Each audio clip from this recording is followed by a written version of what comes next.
Welcome back, welcome back, welcome back, and we're live at Square Work Media's World.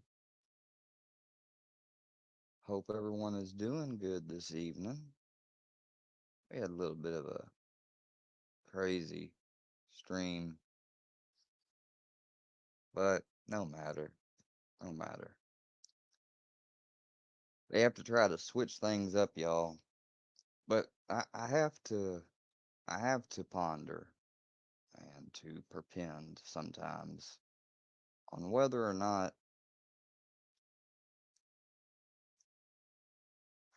I made good calls or bad ones.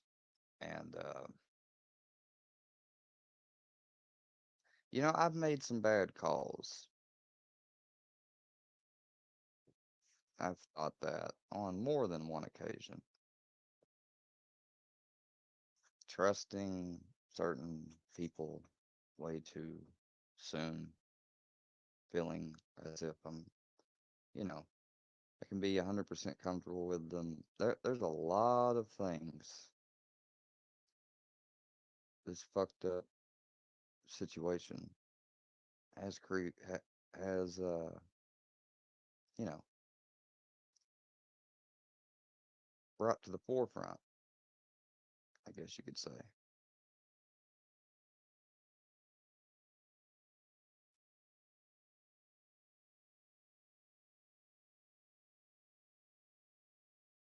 But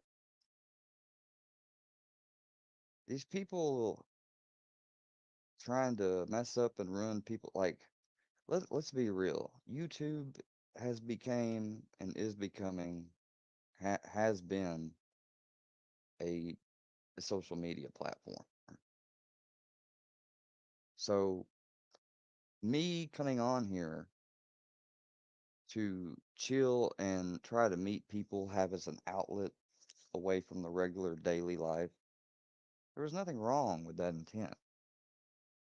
Nothing wrong whatsoever with it.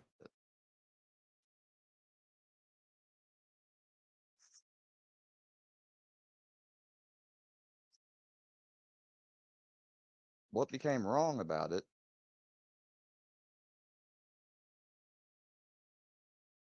or where it got wrong, is when I started finding these channels that, you know, were claiming that this individual's this, you're a scammer or a woman beater.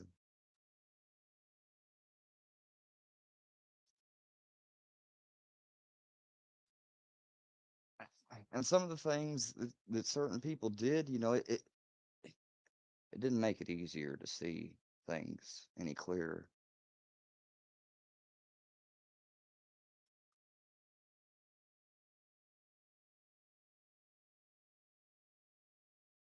Guys, give me just a moment. I'm having just a run of the mill issue. I'll be right back in, right back out.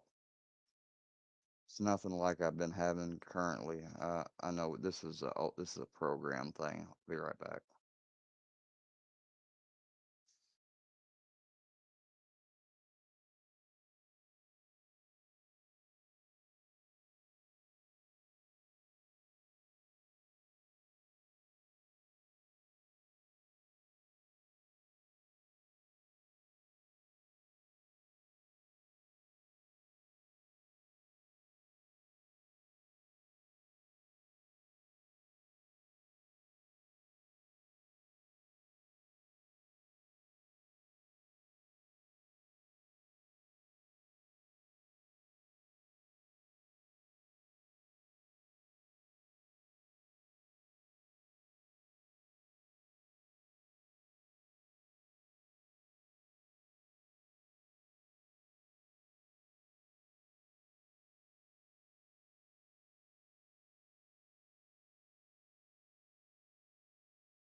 tried to, I was thinking I almost bought it this little generic, like not like major brand, but generic like a Walmart soundboard that came with like preset sounds you could make while streaming and stuff.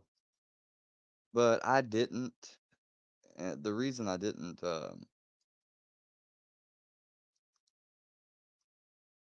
is sort of because how do I put it? Like I don't know. I thought it would kind of be overkill. Uh, because I'm kind of like now, if I had more than one person up here or had a very busy show, I obviously would get one. But there's not a lot to, like and I can also use some programs that act as a soundboard.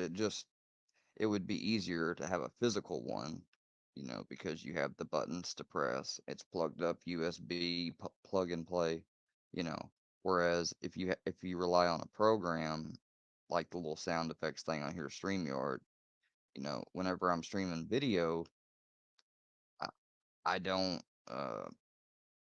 I try to I've been getting in the habit of checking my phone for comments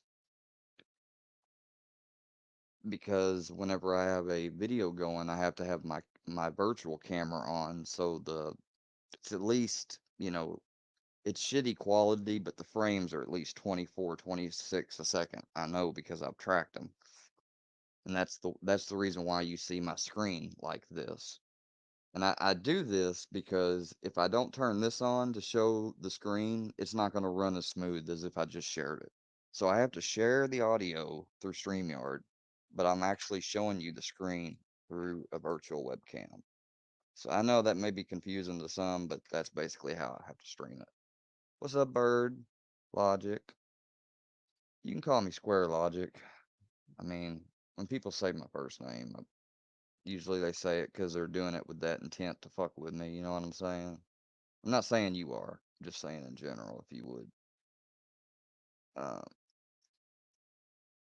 Now let me go ahead and pull up the YouTube Live tab and turn the DVR off. Yes, got it just in time, I think. I sure did.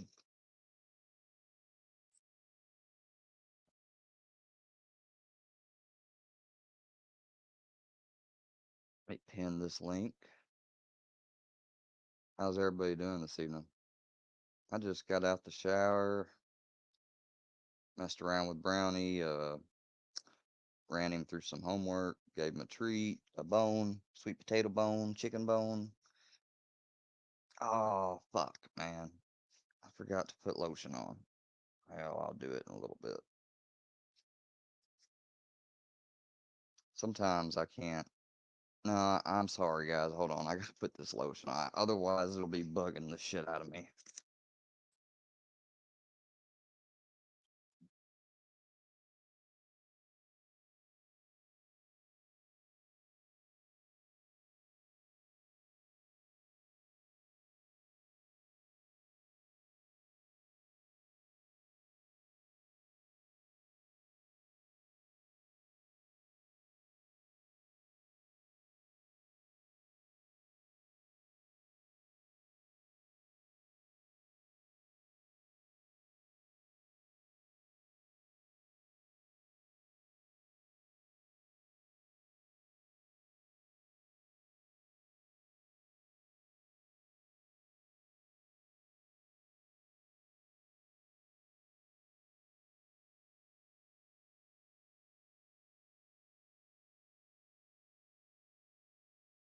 Let me explain something for y'all.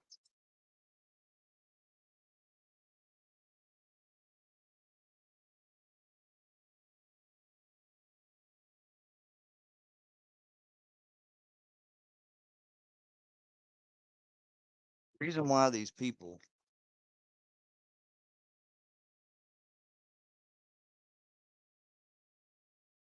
are trying to cause division, but running around playing dumb like they ain't, because it's harder to stand up to propaganda and bullshit floating around if people are divided.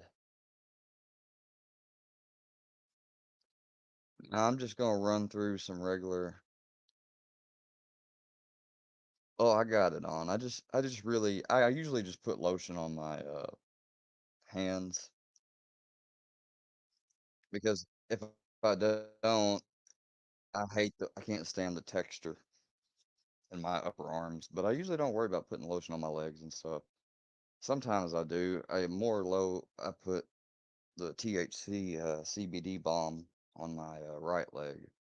And it has a lot of essential oils and lotion type stuff, so that's why I do that. Now, I'm just running through the regular YouTuber stuff, so, and this is the first video I find. I'm gonna critique it. You know,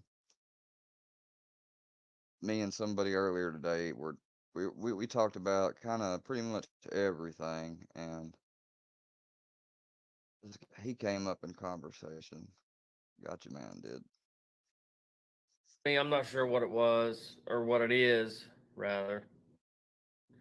But I'll start doing on Thursdays. This will be the first Thursday. I'll try it out. If it don't work, I Pearl won't do it. butter I don't want does to work. bore my people. I do want to start doing readings. Not I don't want if you're not a church going person, I get it.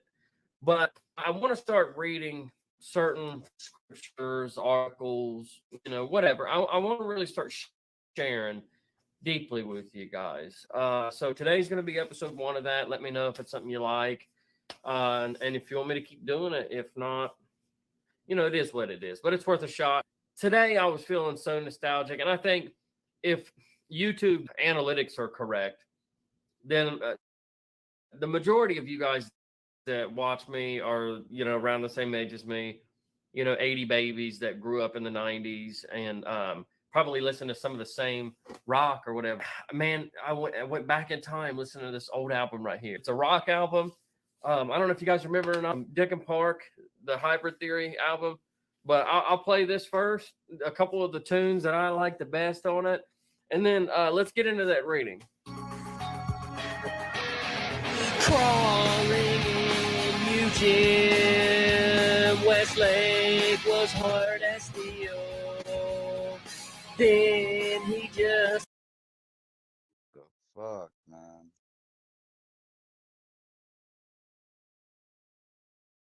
So StreamYard is giving me some fucking problems.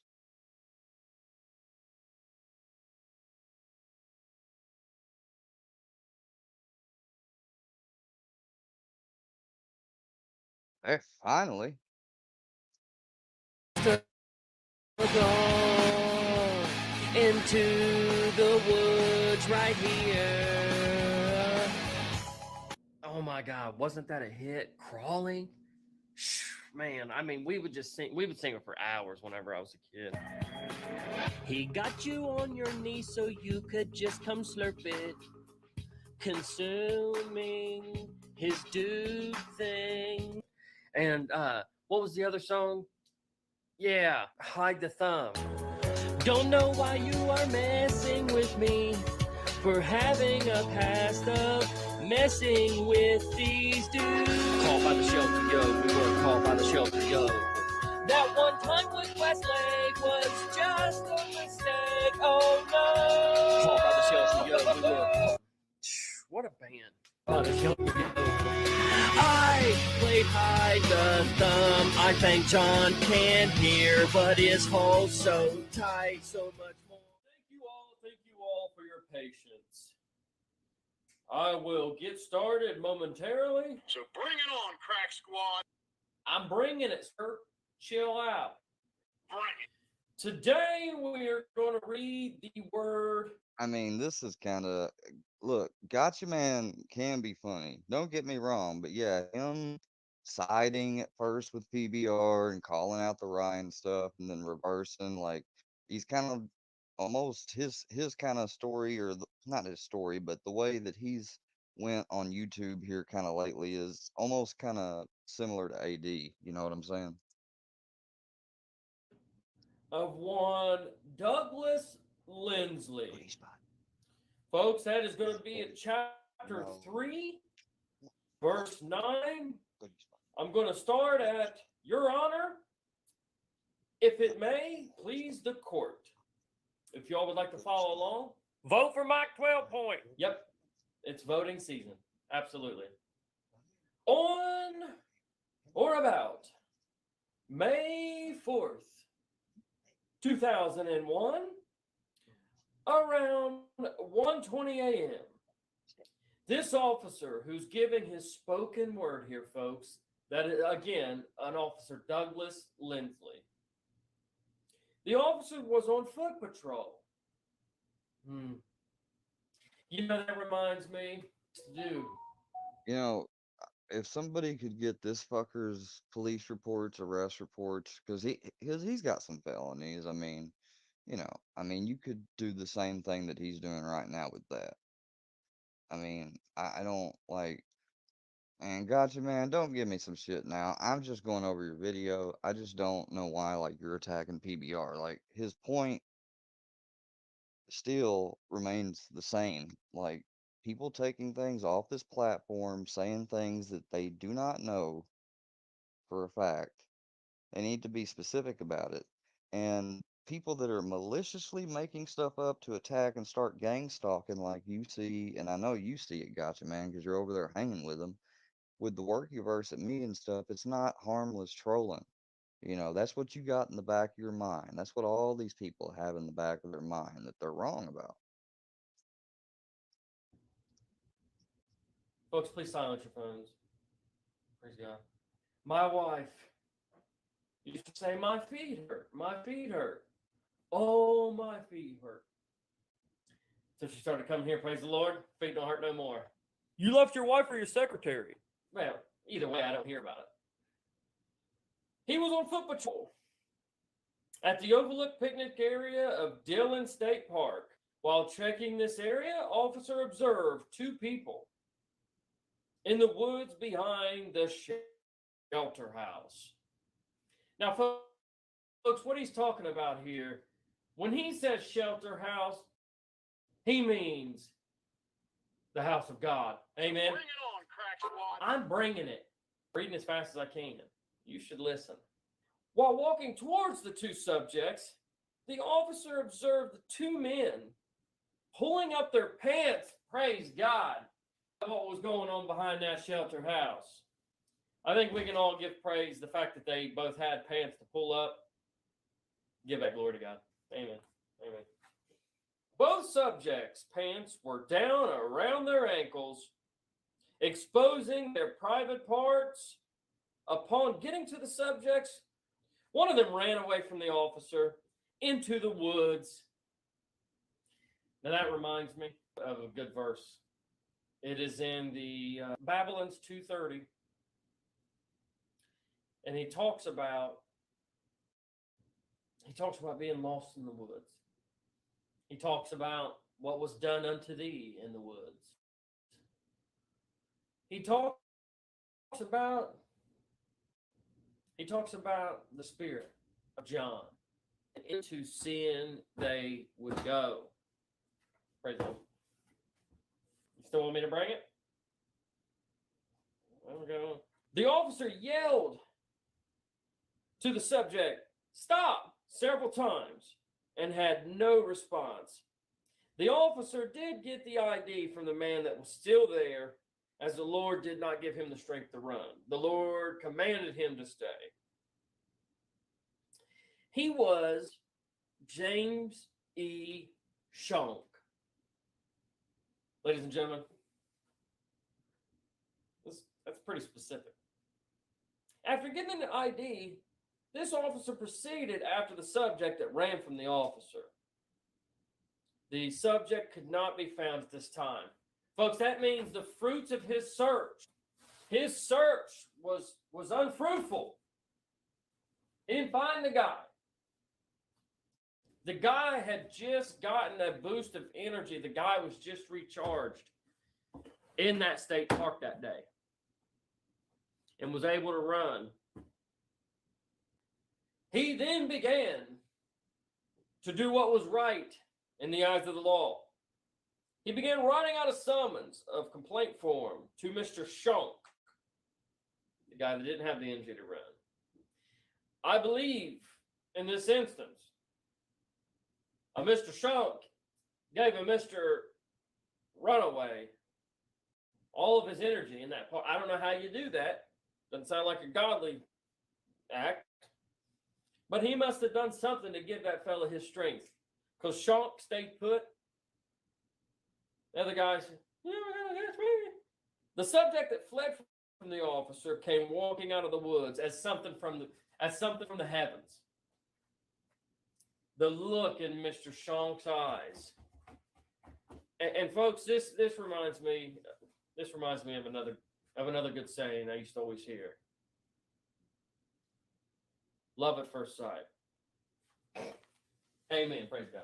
This officer stopped the subject and asked what he was doing running from an officer. The subject kept walking.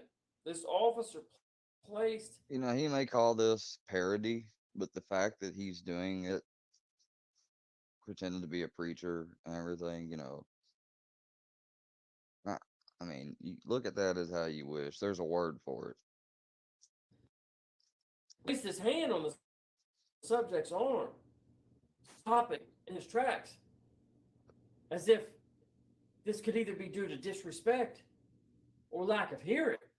And it's not like making fun of church and stuff, like in a way that it's, for everybody to laugh at. It's to what? It's to single out and hurt one person, attempt to hurt one person. I doubt any of this stuff is.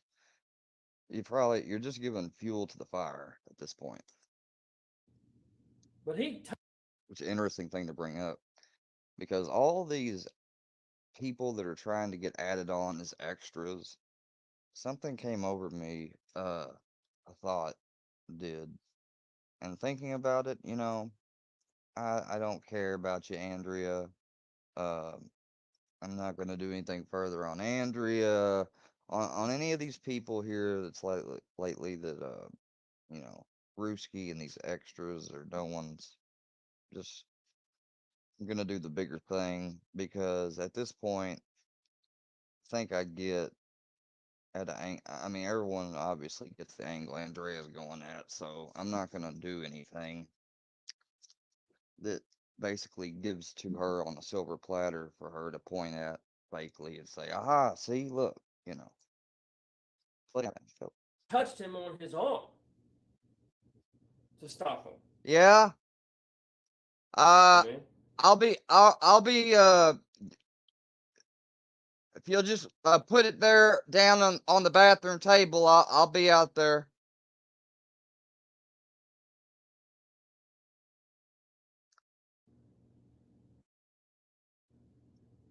He's got something I gotta put up for him. So here in a second, guys, I'm be right back. The subject stopped and turned around and asked this officer what I needed and advised he was hearing impaired. Praise God, it was the latter. He wasn't being disrespectful. Nice, sweet, very sweet guy. Subject was a one John M. Westlake. Praise God. Praise God. Mr. John M. Westlake. Now we're getting characters, folks. Okay. Every good story in this book has characters, and they're all named in it. We learn a lot from, doesn't matter. Mr. Shunk and Westlake were both placed under arrest for violation of Ohio Revised Code Law 2907.09, public indecency, and transported to the Muskegon County Jail. Praise God.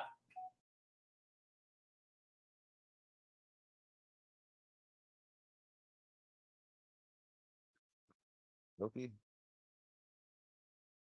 Whatever.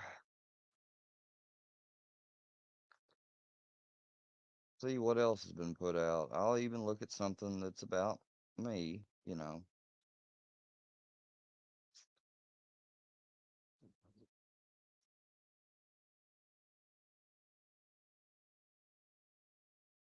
I don't want people to think I'm singling anyone out either. That's probably something else that they'd say.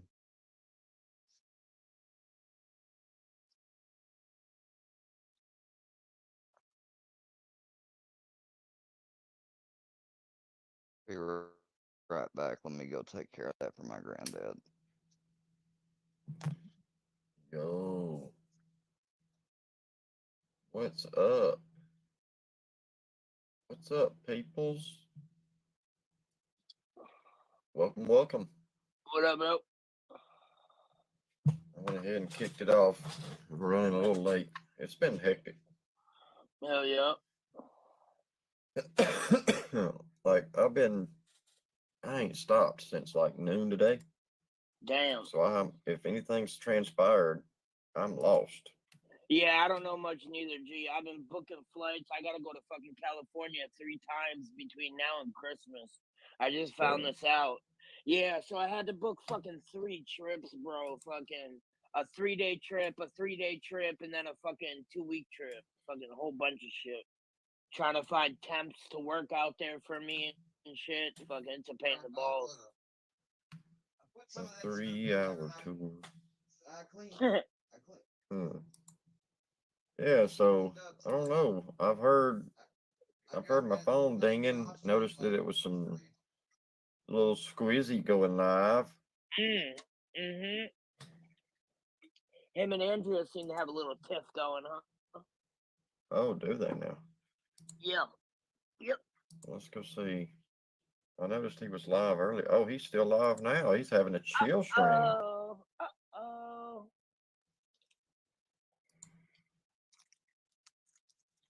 What's up, Maddie? Hey, everybody. Sorry, y'all. Look, I've been chasing That's the fire thing that all always day. got me that I never understood the most, though, guys. I'm back. Was that, people say, well, he must like Filthy, Andrea said. He plays his videos of me. Hold on.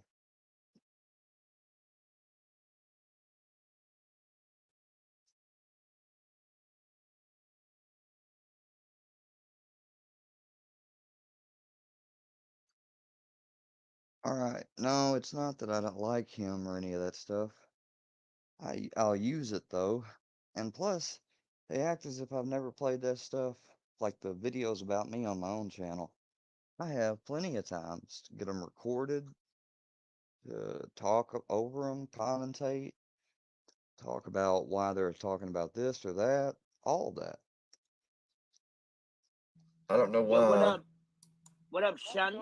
Is not working and there's only static on the other end, cliche. What's up, Ashley? Yeah, okay, but why is Is Michael that Myers even that here? is, that's Ashley. The nursery. We know he's here It's for work. Ashley from years Why ago. outside and into the storage area? This is way Another too one of late the gearing up to vandalize a house that is merely symbolic chicas of that I know 15 What years up, ago, from Reggie? remember? Whenever you the Chad, choir Jack, community. ask yourself, who am I Dirt, to emotionally hurt? Let me Nada, pause that. Sounds Leslie, stupid. Bob, But, Jay, well, I'm glad I know the Randy, content to play now to Vinny. keep them from wanting to Say, well, what's snipe. cracking? What you woman, what's cracking? I know Yeah, the it's been content. interesting. People decided to. Well, first we got called out to another county to assist with it come across as a structure fire, and they don't have like their engine is down, their tanker's down. All they have was a brush truck and a small tanker. So we're like, yeah, we got to roll everything we got. Like we got to, we need to take a good bit of stuff with us. So this is 20 minutes away from our coverage. We go scooting down. See, there Vinny is saying, oh, Andrea's being bad today. And you were hanging out over here? Down there, and it ain't no damn structure fire. They said the house was on fire and a vehicle had done exploded. All right, it was the side of a barn that was metal, and a side by side had burned up. I That don't really day. care. I don't really care to hear about his day. Oh, DVR is not on. Can't even go back. Also, if you remember, Ben Bramlett- Exactly. Keep doing that, you guys. They don't like What? it. What a surprise! Boy that Lori liked. What a Might surprise! ruin the dance with this. Yeah.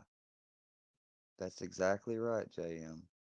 You're gonna have to work, bitch. And Lori being pawed over by the What's up, holy Outer EMT Limits? and having a drunk doctor perform surgery on her, and Michael Myers, I would say Lori has had one of the worst nights imaginable.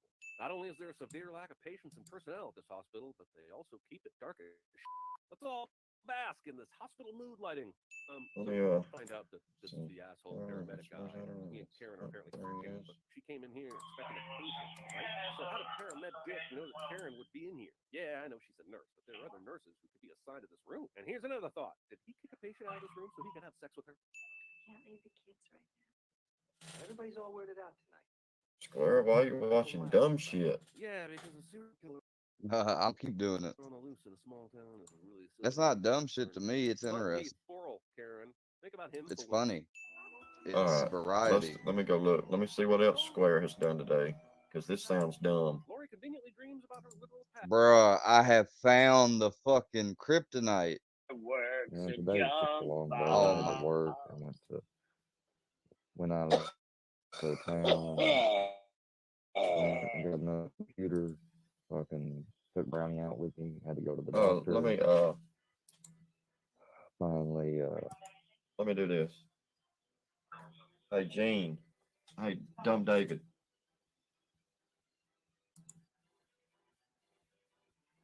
Dumb David. Oh my god. Do you He's like got that? Does this Carmack. make you jealous, dumb David? Oh. Big. Dumb David. Is this your flavor?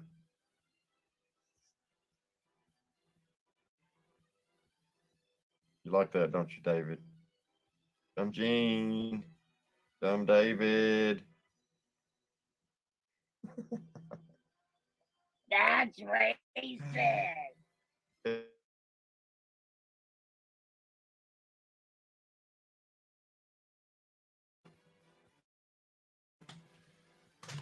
Yeah. Anyway, all right. got into this Well, my psychiatrist's liquor. office that this doctor I'm seeing. I got into your mother, Square. Gonna get the Spravato treatment. So I had my appointment.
I apologize, people. I don't know what the deal is.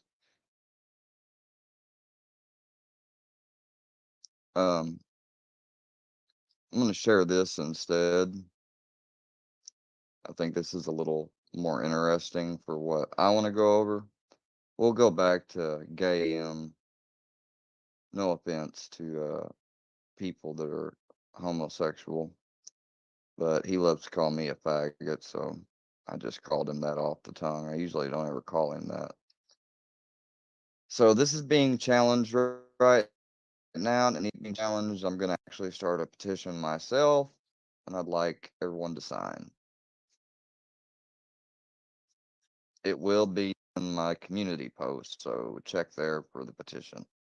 To make your Now, blood what's the petition? New gun law allows marijuana users to legally own guns. Although the title is misleading somewhat because, like I said, just watch the video.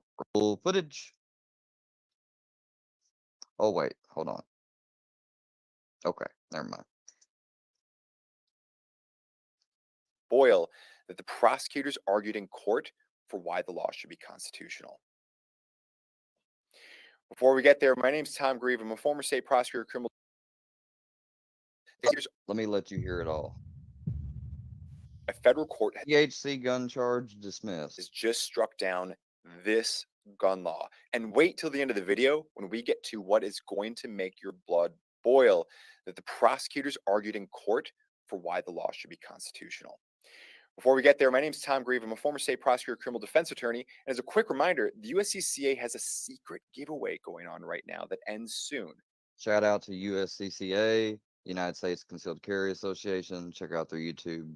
Make sure you like, subscribe, and turn your bell on for all notifications if you want to be subscribed and see what they have. It's free to enter. Just click on the link in the description below and reveal what it is. So the case that we're talking about is US v. Harrison, which comes from the Western District Court of Oklahoma. The law that we're talking about is 18 U.S.C. 922 sub G sub 3. For those of you who do not commit federal statutes to memory, which largely includes myself, we're talking about the ban on individuals who are users of cannabis or marijuana from being able to possess firearms. For those of you who may not be aware, there's been a bit of a wave across the United States when it comes to the legalization of THC. We're going to be getting into that in just a moment, but what arguments are we talking about here? There's going to be three things that we're going to see covered in this case. Who's a law-abiding citizen under the Bruin test? Who bears the burden of proof? So the burden shifting analysis. Does the individual, the defendant in court, have to show that the law falls outside the historical tradition, or does the government need to show that? And then lastly, and most egregiously, and you got to stick around for this, we're going to be dealing with the folks who the government says are presumptively risky individuals, their wording, not mine, and whether or not that should extend to the unvirtuous, their wording, not mine, folks. Yeah, they call people that use marijuana, so that includes Fusion, Naughty, Eugene, me, every fucking buddy. They call all of us unvirtuous. So even the veteran of 20, 30 miles north that's not on anything but Facebook maybe once a week and is a cool laid back guy that uses weed instead of wanting to take all these pills, that automatically makes him unvirtuous, I guess, and means his service to the country means, I mean, come on.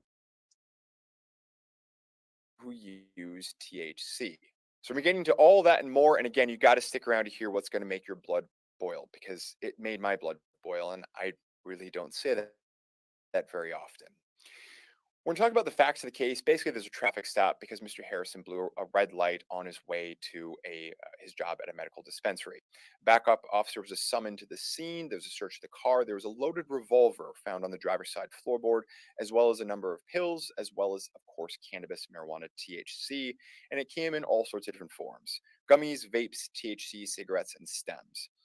Mr. Harrison faces criminal charges out of Oklahoma, so the state criminal court, for the possession of THC as well as paraphernalia, in addition to the traffic ordinance violation for failure to obey a traffic signal. That's the red light violation. And I will note that it seems like he was not in possession of the state-issued medical marijuana card.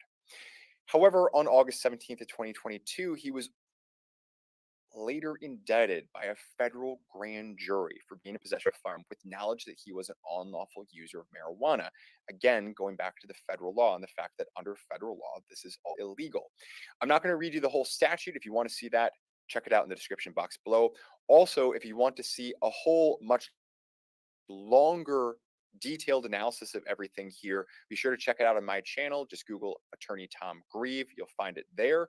I want to make sure that this is going to be a quick hits one for those of you who may not have 25 minutes, but this is going to cover everything that you need to know.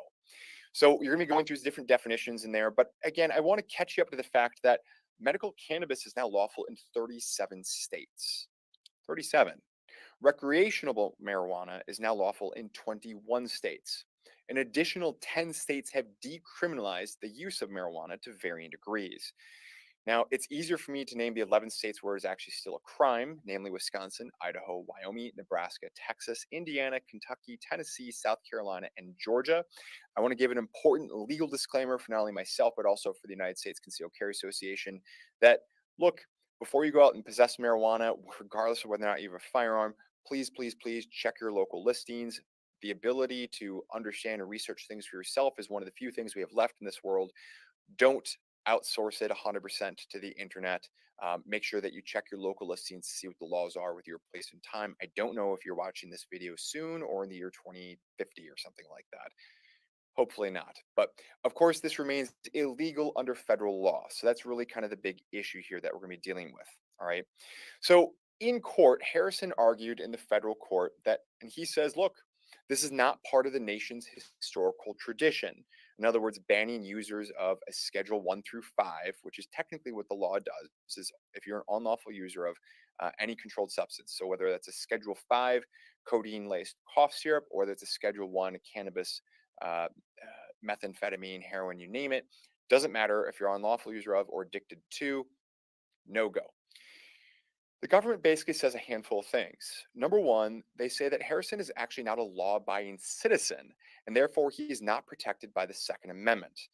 Number two, they're saying that, look, we don't bear the burden of proof on this. Harrison is the one that bears the burden of proof on this. In other words, Harrison is the one that has to show that it does not fall inside the historical tradition of the country. The government also argues that, look, there's a tradition of keeping presumptively risky people like felons and mentally ill from possession, and that should extend to THC because those folks are unvirtuous. Again, their wording, not mine. And again, stay tuned for the blood boil part. Okay, this law basically comes to us from the Gun Control Act. It went under a number of revisions, most notably in 1986, to broadly prohibit the receipt or possession of a firearm from anybody who is an unlawful user of or addicted to any controlled substance. So that's where it comes from, fundamentally the 1968 Gun Control Act. As a reminder, here's the test that Bruen has given us. I'm going to read it basically from Bruen. When the Second Amendment's plain text covers an individual's conduct, the Constitution presumptively protects that conduct. The government must then justify its regulation by demonstrating that it is consistent with the nation's historical tradition of firearm regulation. Only then may a court conclude that the individual's conduct falls outside the Second Amendment's unqualified command. That's straight from New York Rifle State Pistol Association v. Bruen, which of course came out in June of 2022, and is really the case now to explain how courts are meant to analyze and interpret Second Amendment regulations and statutes. So a quick reading of Bruen, there's two things that immediately become evident. Number one, an individual who is possessing a firearm and going armed, particularly a revolver, that's going to absolutely be considered to be constitutional conduct. And this isn't even open for debate. They basically said that verbatim, the US Supreme Court did in their decision. Number two, also verbatim from the decision, is the fact that it's the government who bears the burden of proof here. So Harrison does not need to demonstrate that, look, 922 sub G sub 3, this falls outside the historical tradition. It's the government who bears the burden of proof to show that it falls inside the historical tradition. And how, frankly, a prosecutor could read Bruen and reach the opposite conclusion, I'll never know. But unfortunately, I'm also equally as unsurprised. All right. So the court says that, look, we are talking about the Hold on just a second. and how, frankly, a prosecutor 922 possessing a firearm and going. A quick reading of Bruen, there's two that immediately become evident. Number one, an individual who is possessing a firearm and going armed, particularly a revolver, that's going to absolutely be considered to be constitutional conduct. And this isn't. So in other words, you know, And here's how what I'm looking at, guys. Like, and I've said this a few times. I actually did stop smoking. I just yesterday decided to break and get some smoke. Um. Oh, and that's funny because this happened right before I exited out a while ago. JM, you say that, and you and Scooter say Libriums aren't shit, right? I don't have them for the purpose of getting fucked up, you simpleton. Do you understand that? I never had the Ativan for that purpose, even. Nothing. Or you know, now I've used weed to get fucked up and had that mindset. But when I take something like the 2 Tylenol I just took, it's because I have pain. That affects my mood, my disposition, everything. It's chronic. It's every fucking day. On top of all the other little pains that come along, whether it be a migraine, which I occasionally get, or a toothache.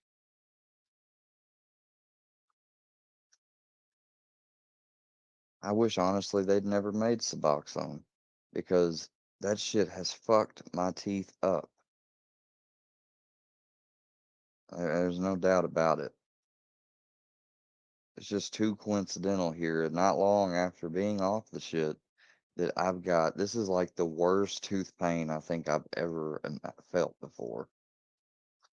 I mean, my jaw, I have probably used a half a tube of benzocaine on this fucking thing in the past couple days. I've already went through a script of antibiotics and the shit still hurts. And I'm done taking the antibiotics. Like I took them all. It should be getting better by now. It shouldn't hurt as bad because the infection is where is where the most of the discomfort comes from. That's why dentists won't give you or only give uh which of course is in the literature, acute or short-term pain. That's why dentists will give you just about the same number of pain pills that you get of the antibiotic or what have you, or a little bit uh less because by the time you get almost done with the antibiotics, you won't need any pain medicine anymore. Uh, because the infection's gone. And that's what causes the pain, majority of it. But I'm talking about like my whole bottom left part of my jaw is just it's just all the time. It's a throb and and these people talk about, oh, well, ketamine, that's the control. Like, if you want to be technical, all drugs are controlled substance, but you got Schedule 1 through 5 controlled substances, which are considered the the potent of the it's not like you got muscle relaxers, regular generic ones that aren't controlled substances, and then you'll have Soma, which is a controlled substance. I didn't know what Soma was, but you know what? That's something that I was given a few times. I didn't really care for them either. They pretty much made you drowsy, but they helped with fucking muscle relaxation. They're muscle relaxers, basically. Uh, I didn't, all I've ever heard about from ketamine is from whenever I went to school in phlebotomy and my instructor the first time, there was a guy who was a nurse. He had said, "You'd have to be a dumb son of a bitch to inject yourself with some ketamine." And he told us it was horse tranquilizer, okay. So obviously I never went out looking for ketamine, but came across the articles when I was reading about depression, about the Spravato. All right. So that's how I learned about it. And now these fucks, they want to act like I'm doing it. No, it's not to get a high, it's to help with the recurring major depression. All right? That's what it's for. Oh, fucking idiots, man. Even open for debate. They basically said that verbatim, the US Supreme Court did in their decision. Oh, if I said that tomorrow I was going out to go jet skiing or going on a date, or I said I was going out to do some community volunteer work, anything like that, anything virtually at all I talk about, they're going to make something out of it. Number two, also verbatim from the decision, is the fact that it's the government who bears the burden of proof here. So Harrison does not need to demonstrate that, look, 922 sub G sub 3, this falls outside the historical tradition. It's the government who bears the burden of proof to show that it falls inside the historical tradition. Damn right. And how, frankly, a prosecutor could read Bruen and reach the opposite conclusion. There's not, because, I mean, if you look at it, it wasn't until 1960, historical tradition. What's historical tradition? How long something is it part of the tradition of something since its inception? The country was founded in 1776, 1960, 1776. So from 1776 up to 1960,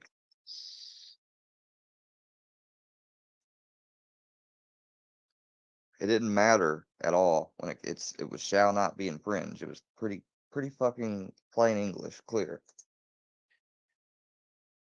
I'll never know, but unfortunately, also is unsurprised. All right. So the court says that, look, we are talking about the people when we're talking about the Second Amendment, and you cannot create carve outs for different groups of individuals beyond a few canonical categories. Again, felons, mentally ill, so forth. Okay. But at the end of the day, And I know how much Workyverse wants to say I'm mentally ill. You know, let's get something straight. Everyone has, at various lengths, some type of a mental illness, whether it's anxiety, whether it's Tourette's, whether it's depression, whether it's ADD, whether it's Asperger's, whether it's autism, or, the list, antisocial personality disorder, intermittent explosive disorder. Though there is so many. I challenge you to go read off the list, and you tell me that at one time anyone's behavior at some certain point in time. Now, yes, there's an argument that, oh, that's just plain old stress from that particular event. That doesn't mean there's a pattern.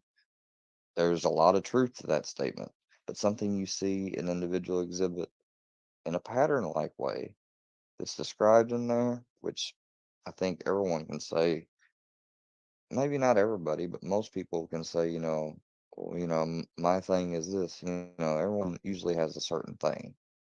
And if you can say that you don't have no mental illnesses at all, you don't have any depression diagnosed, you've been to a psychiatrist, you've been checked, and they did not diagnose you with anything, I'll say, well, you're blessed. Congratulations.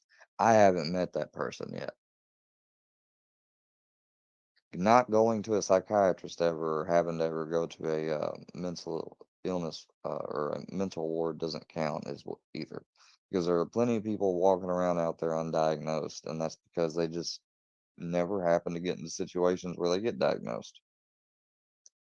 So before you raise your hand in the chat and I see you later, make sure explain like you've been to a psychiatrist. You not only that, I've been to a psychologist. Somebody like Dr. Phil, only not on TV, like actively practicing, that listened to my whole life story and everything. I've got that report. Matter of fact, hold on.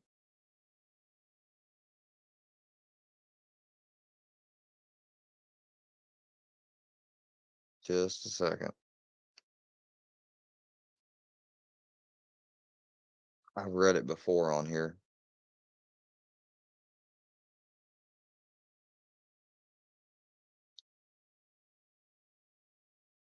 I'm not going to show it, but I'll read it. Well, I might show it if there's not anything. And what did I get this from? because people have talked about, you should get disability or this or that. Well, there was at one time, this is a couple years like after getting physical therapy, um, done the most that I thought I could do. I thought that I might as well go ahead and do this. So, as a part of getting disability, I had to um, get these records. And this is the report of a psychological evaluation. It was done on the 20th of January 2021. And the referral question is the client was referred to psychological evaluation to assess his current level of functioning and general mental status. Aaron Bennett, and history, excuse me. Aaron, and eligibility with the family support, referred the client for evaluation. The evaluation was requested to assist in determining the eligibility for Missouri Health Net and disability by the medical review team. The client is a 27-year-old white male. The claimant states he does not currently, or he was driven by his paternal grandfather, Coy Wilson. He does not currently have a driver's license. He reports he allowed it to expire. He stated he has not wanted to drive since he was involved in a major motor vehicle accident in May 2015.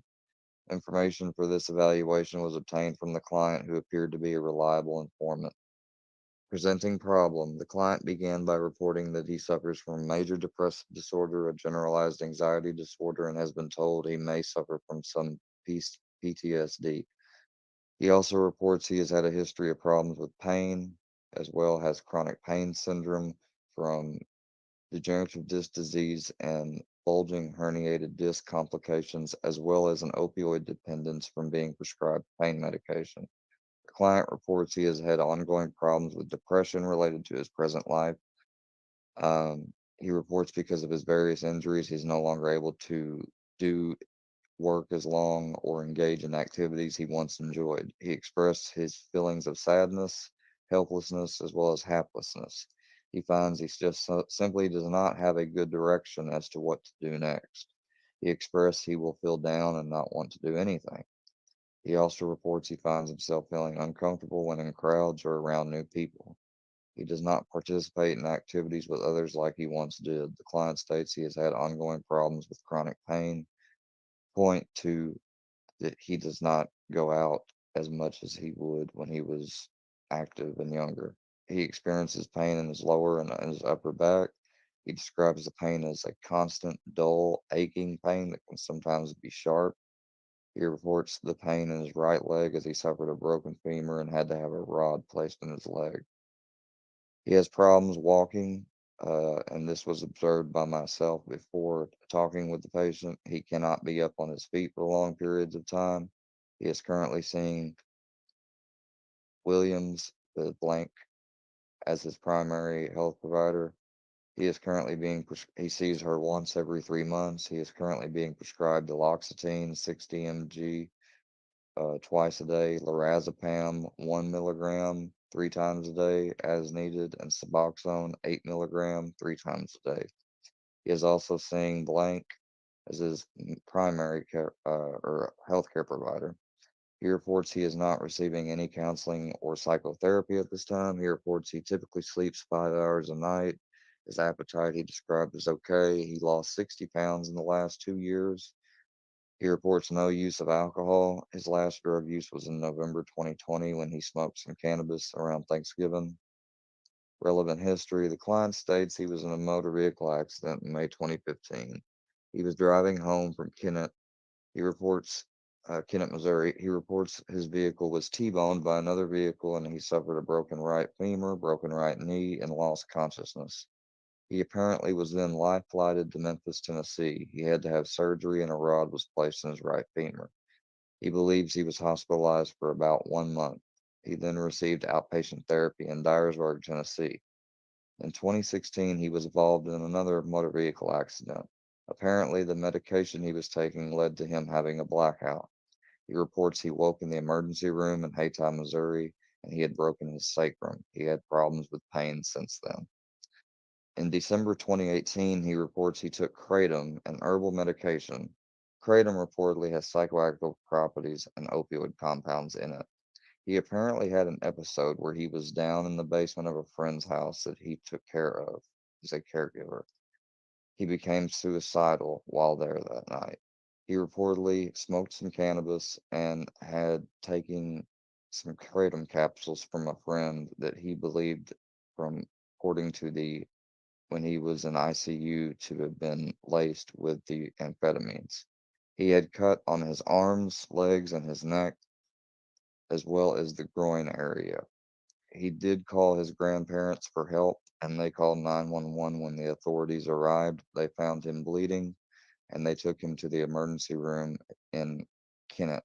He was then transferred to Hayti, and he was admitted to the ICU and then put under emergency surgery by Dr. Babatun Tundi, and then given a psychiatric consult. He reports he was eventually transferred to Signature Psychiatric in Kansas City, Missouri. He was hospitalized there for 1 month, and at that time, he was diagnosed with major depression disorder, a dependency on opioids, as well as the anxiety and PTSD. He was in he was also referred to substance abuse treatment, which he took and was sent to Swift River in Massachusetts. He was in the Serenity program there from March 2019 until December 2019. He then entered the Recovery Champions program, and after completing all of this, he was able to return home. He is now on Suboxone on an outpatient basis for his opioid dependency and chronic pain. The client reports he has had his first drink of alcohol at the age of 15. His use of alcohol has never been a problem. He reports his first sexual encounter at the age of 15. His first drug use took place at the age of 15. This is when he first used nicotine and cannabis. He has also experimented with LSD one time, cocaine, and amphetamines once. He apparently began using hydrocodone after his automobile accident in 2015. He was prescribed it and eventually referred to pain management. It was then when he developed a substance abuse disorder relating to opioids. He also was taking hydrocodone off the street. He reports no abuse of drugs since after returning home from his substance abuse program in Massachusetts in 2019. Social history. The client was born in Memphis, Tennessee. He is the only child by his parents' marriage. His parents divorced when he was 3 years old. Growing up, his father worked as a musician, did construction, and works as a CPA. His father is now 60 years old. His mother reports worked as a cocktail waitress, stripper, and managed a hotel. His mother died in 2017. He reports after his parents divorced, his mother asked him to go live with his paternal grandparents. The client reports he was raised by his grandparents from 3 up until because his mother had drug related problems. Apparently, in the second grade, his mother regained custody of the claimant, but his paternal grandparents' father went back to court and regained custody of the claimant in February 2001.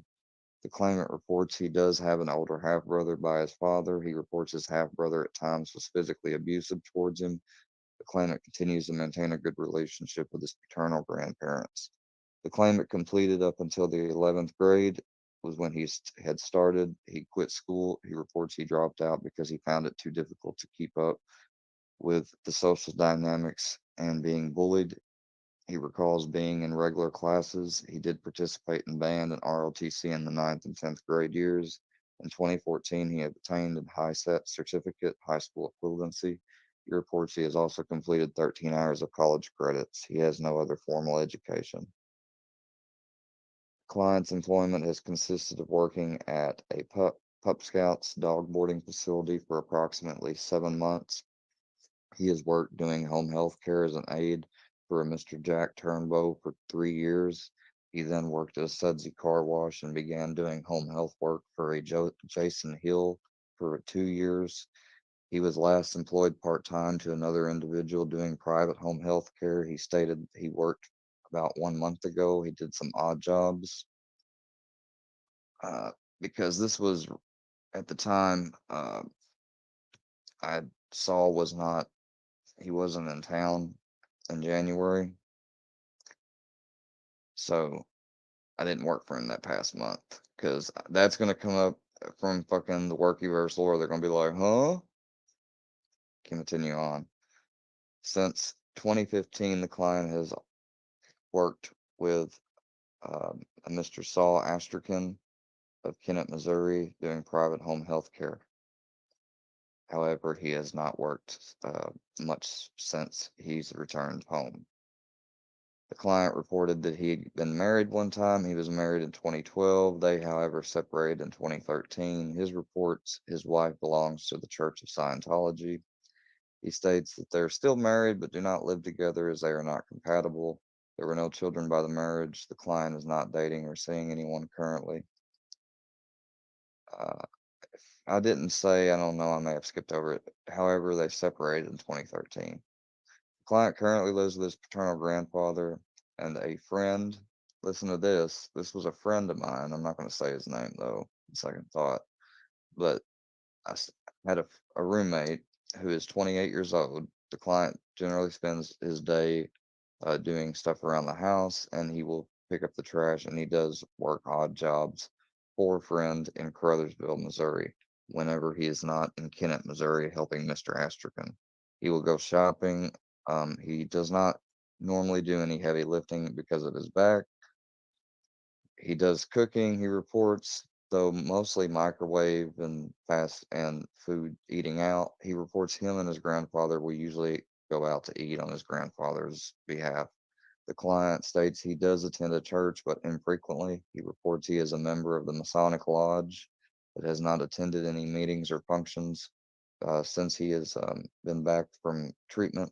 The client will spend some time during the day on his computer and may watch documentaries. He will also play video games. These games are sometimes with his roommate. Client reports he has had some legal problems. He has been arrested for possession of cannabis and was placed on probation for 2 years for an incident in which he became involved with after getting asked to take someone to Walmart.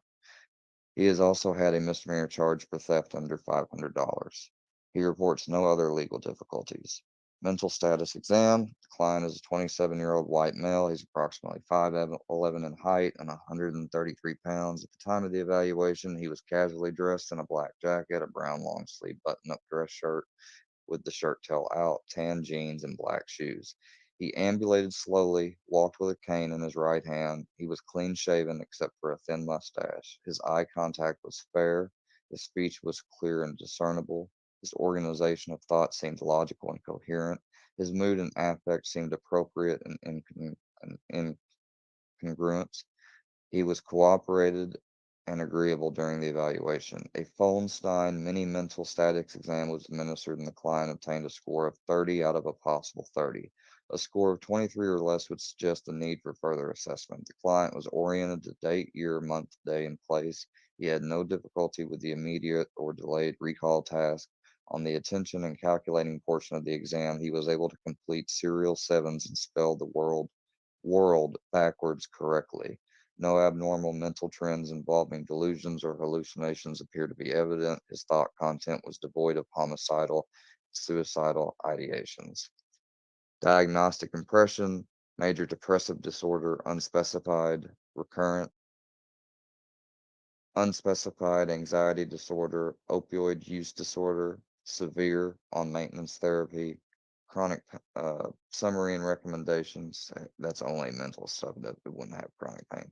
The results of this evaluation depict an individual who reports having problems with a mixture of depression, anxiety. In addition to, he describes a history of chronic substance abuse, specifically opioids. He continues to have ongoing problems with chronic pain from his multiple injuries. He obtained a motor vehicle accident in 2015. It is recommended the client continue to obtain medical and psychiatric treatment as he may need for the indefinite future, along with medication management and maintenance therapy. He would probably profit from some sort of supportive psychotherapy.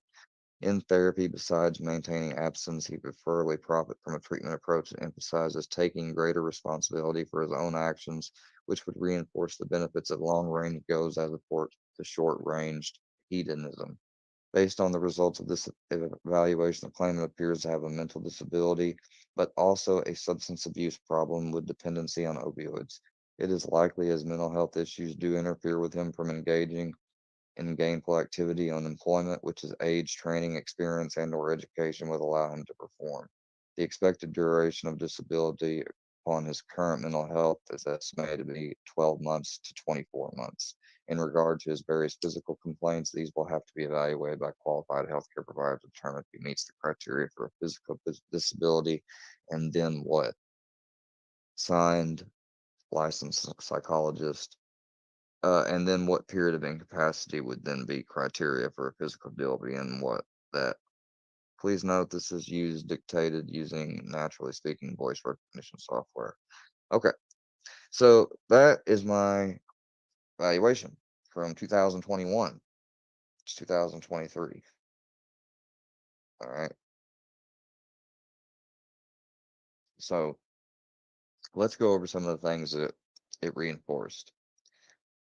I've done healthcare for 1, 2, 3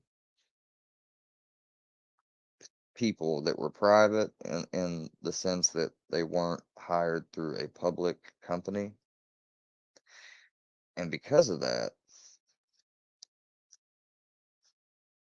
um, I've done healthcare for, hold on just a second.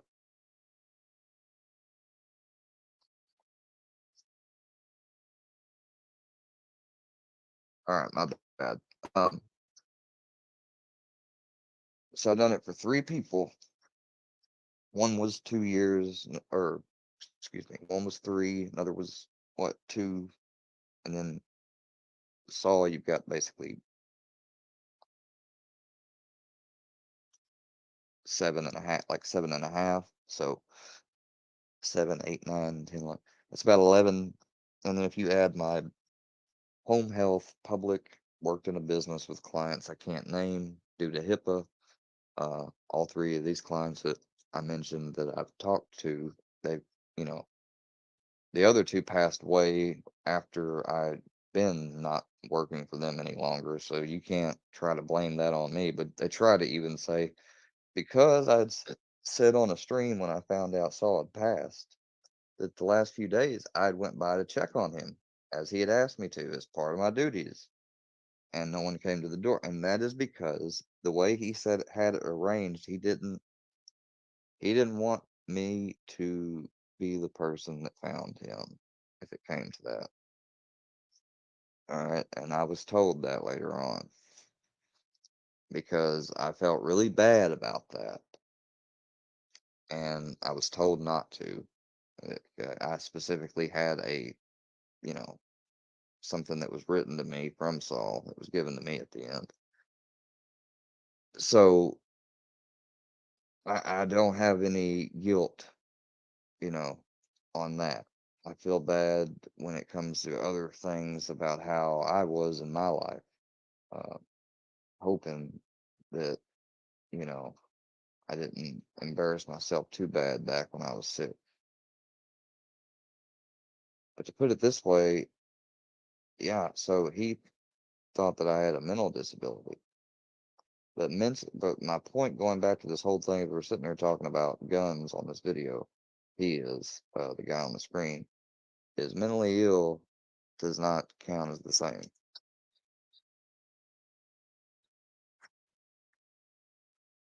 Like those people that came up earlier today trying to say, what's the workyverse? You want to know what the workyverse is? It's a group of people that are hell bent in either causing me to be driven mad to where I would be labeled as mentally ill, which would mean committed, or be dead. All right. And I'll be damned if the first one happens. I'll separate myself completely if I have to from everything and go off if I got to. You know, I'm not gonna be put away falsely.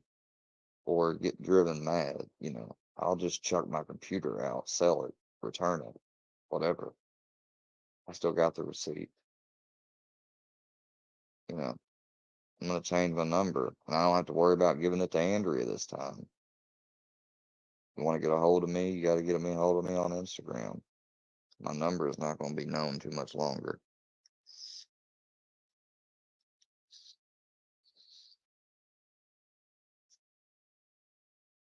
Because they love to call that bitch and leave message after message after message.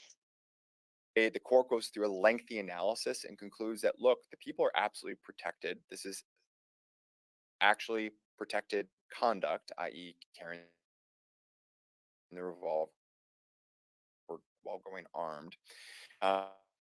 Since we cannot create carve-outs from protection under the Second Amendment.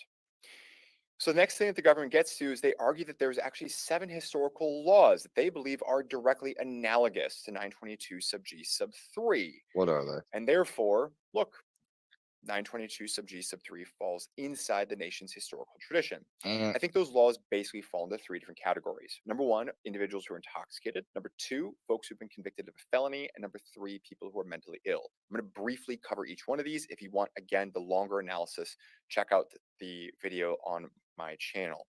But briefly, what the government said here is, look, they've cited laws going back to actually 1655 dealing with this. And the court says, no. Because the intoxicated possession and the intoxicated laws in general, we're dealing with the fact that you actually have to be intoxicated.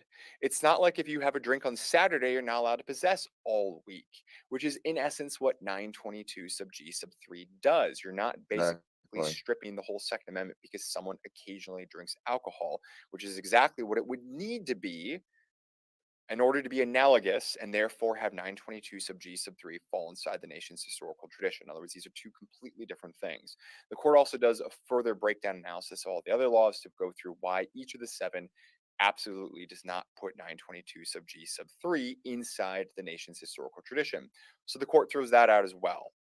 And I'm going to read a great quote from the court here, where it says that where the 7 laws the United States identifies took a scalpel to the right of armed self-defense, narrowly carving out exceptions but leaving most of the right in place, 922 sub G sub 3 takes a sledgehammer to the right.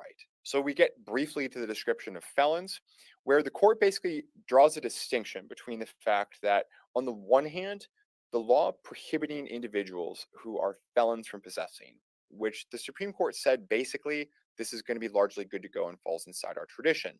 So the government here is trying to say, look, we prohibit felons, we prohibit people who are presumptively risky, therefore this should also be the same thing. It's directly analogous, which means 922 sub G sub 3 falls inside the historical tradition. The court says, not so fast. And here's why.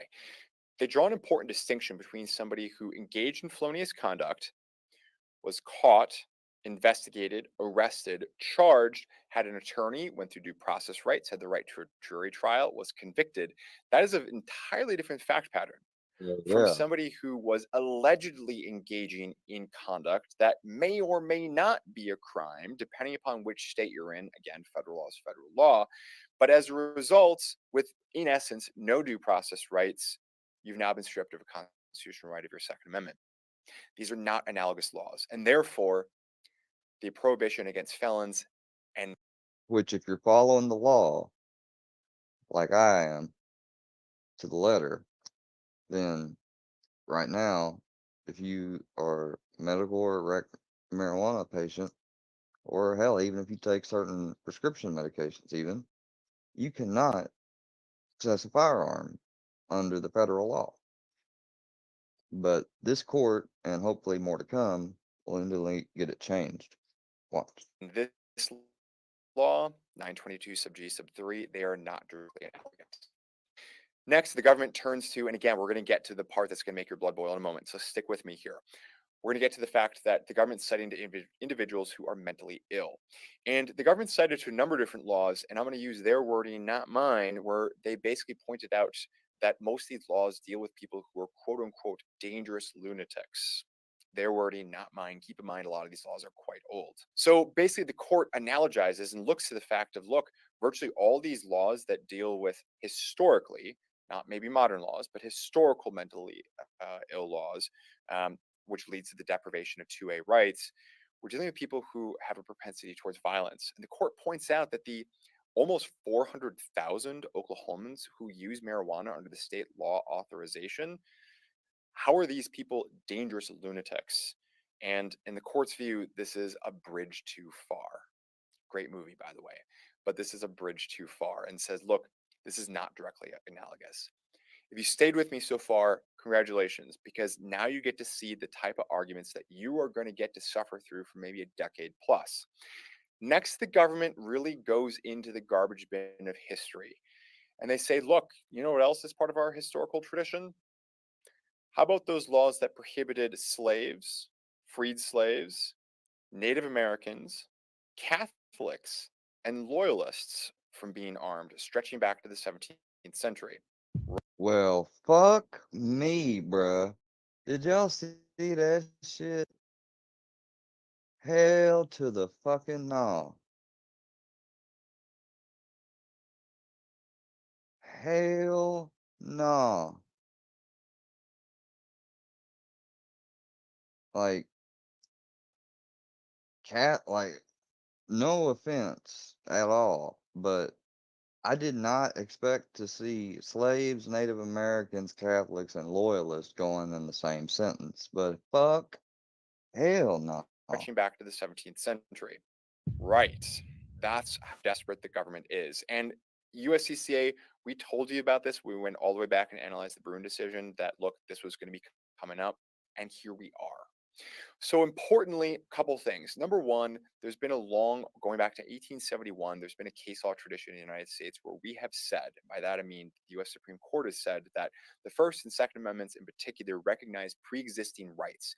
In other words, they're not rights that are created by the First or Second Amendment. These are rights that actually come to us before the Second Amendment. So in other words, before the Constitution, before everything. These are innate, inalienable human They're endowed.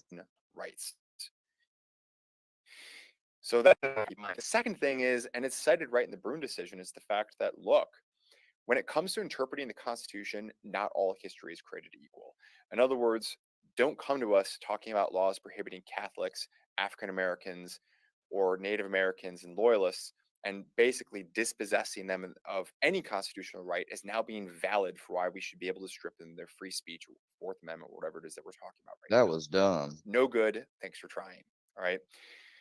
Guys, I hope you enjoyed this video. Again, the longer form analysis you can find on my channel. Just look up Tom Grieve. Please show your support for the USCCA, though. Absolutely fantastic organization that I'm proud to have been involved with to varying degrees. Oh, me. Oh, TPD appears in court, and we got it on video, y'all.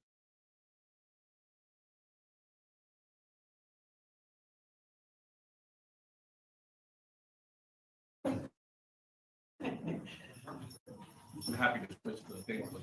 No, I think you're in the record that Mr. Davis is present in custody. Mr. Davis does not have an attorney, Mr. Bilal and Mr. Jacko are here on behalf of the state.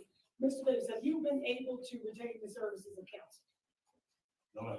Okay, so I'm gonna need to appoint an attorney to represent you today. Do you understand that? Yes, ma'am. All right, so based on, it's my understanding the public defender's office is not. Your Honor, may I approach on that? Yes. Thank you. Fuck are they approaching for? I thought he'd at least have the money. You'd think with all the interviews and shit he's done, he'd have some paper to have an attorney. Like, come on, dude, you charged with murder. You better get an attorney. You better not put this shit on no public defender. If he does, he's gone. And that's just dumb right there. To be looking back in the courtroom trying to talk to people.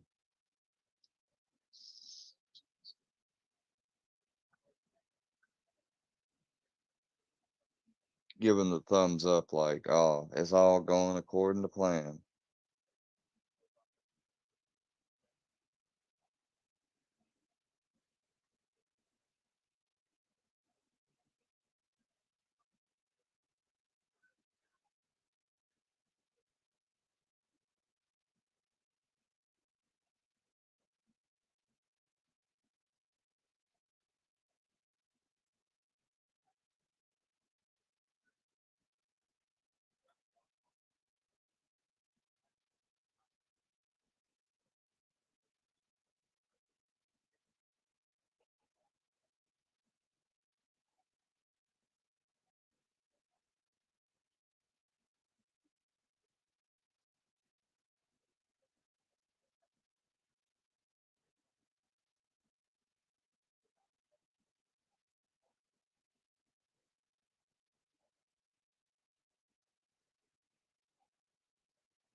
Mr. Royal and Mr. Cameron, it's my understanding you guys are able to confirm as counsel today?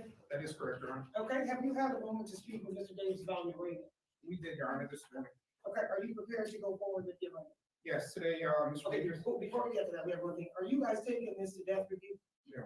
And, okay, the state is not seeking going to death review on this, so are you prepared? Yes. Okay? Excuse me, Yes, what Mr. does Davis. that mean? Okay, I'm asking, in every murder case where this, in every first degree murder case, I have to ask the state if they're going to commit it to a committee to try to seek the death penalty. I just asked them that and they said no. Does that make sense? Okay, so in light of that, Mr. Davis, sir, what is your full name? Dwayne Q. Davis. In other words, they gonna let you rot, bro. They ain't seeking the death penalty. What are you? I mean, I think that's what I got from that. Let me know if you think I'm wrong. Let me see who's in here. What's up, Bird? Hey, Sly, how you doing? Dumb Gene, what up? What up? Logic. I'm looking at y'all. I can see you from my phone. I'm in here. Appreciate all the support, y'all. I really do. My Cash App is up. It's Pegasus 223. Mr. Wonky-eyed Asian. 60. How far did you go in school? I did like a year ago. Okay, I'm sorry, what was the last thing you said? UCLA? Do you read, write, and understand the English language? Yes, ma'am. Sir, are you currently under the influence of any drugs, medication, or alcoholic beverages at this time? Ma'am. Do you understand the proceedings that are happening here today? Yes, ma'am. Sir, are you familiar with the one charge that you're facing? Yes, ma'am. Do you understand that charge? Yes, ma'am. As to that charge, how do you plead, guilty or not guilty? Not good. Sir, you have the right to have a jury trial set within 60 days. Would you like to invoke or waive that right? Wait. Okay? This case is going to be assigned to Department 2. This case is gonna have a status check trial setting and Wait, did he say invoke or waive? a status check trial setting, Wait. okay? To invoke or waive that right, Wait. okay? How do you plead, guilty or not guilty? Not good. Sir, you have the right to have a jury trial setting. Would you to invoke or waive that right, Wait. okay? This case is going to be a So I guess he's waiving his right to a speedy trial. So he wants to be allowed more time. It must have been somebody that knew a lawyer or a lawyer that standing right there directly told him he might want to waive or told him what it meant and then say, because I don't know if you're allowed to have something called standby counsel, but I'm not so sure if, with him not having a lawyer there at all, if just somebody randomly from the public defender's office can go up to him and say, oh, do that, I find that curious. Like, why would you want to waive, like, I guess you'd want to waive a speedy trial, but doesn't that give the state isn't more time to take too? So they could actually manufacture evidence. You see, the state could be investigating something and they can just and they could be seeing things one way and not the correct way. And so they could come up with a set of circumstances, quote, evidence, and not even realize that it's wrong. You know what that's what I'm trying to say. So I think it's interesting that he said he wanted to waive his assigned to Department 2.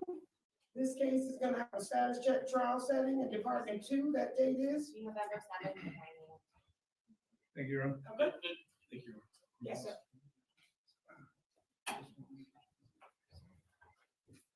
I plan on, get Mr. Goodman back on board as my attorney.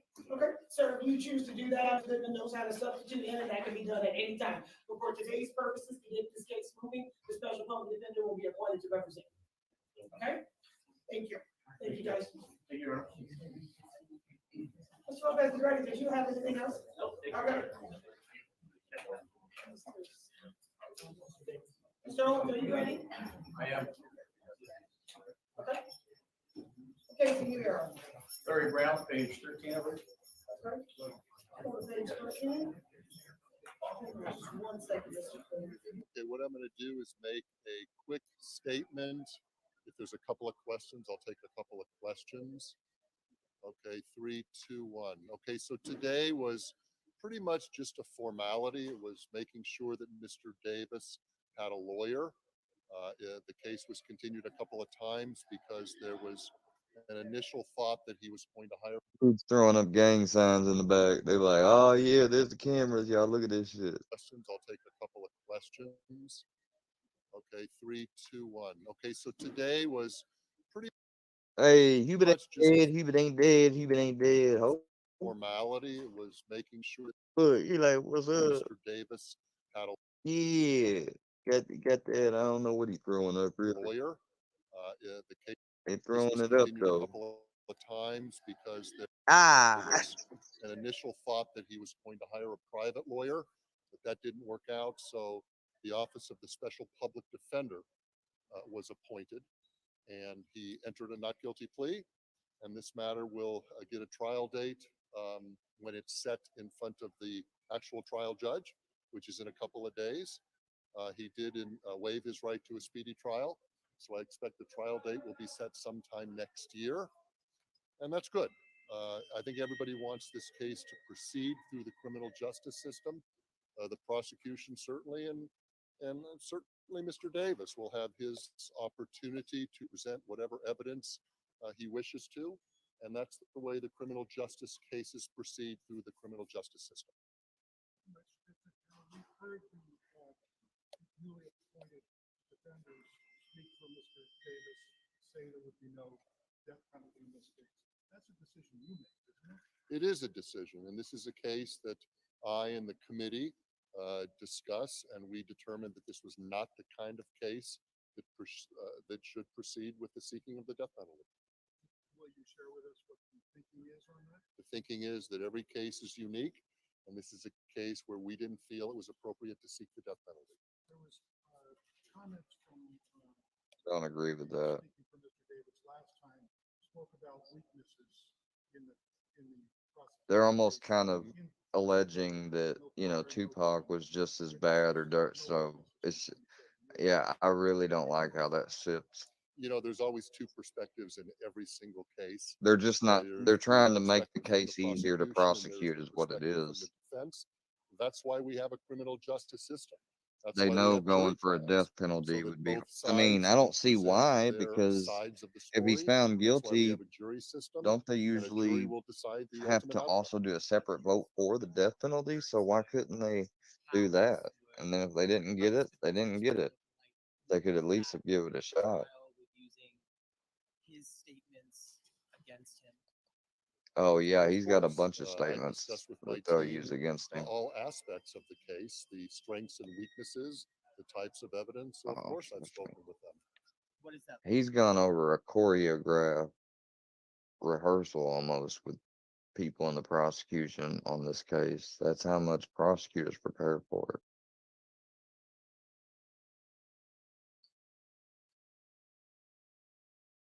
Nah, he don't fully understand. Numerous officers discharged their weapon. The male was removed to a local hospital. The officers were removed to a local hospital, and the male eventually succumbed to his injuries. The male was the male who was identified as our subject for the homicide on Sunday in East Flatbush. There was a horrifying shooting caught on surveillance video from a Brooklyn apartment building that has caught a lot of attention. With police confirming the shooter is now dead, there is still a question if his actions were self-defense or murder.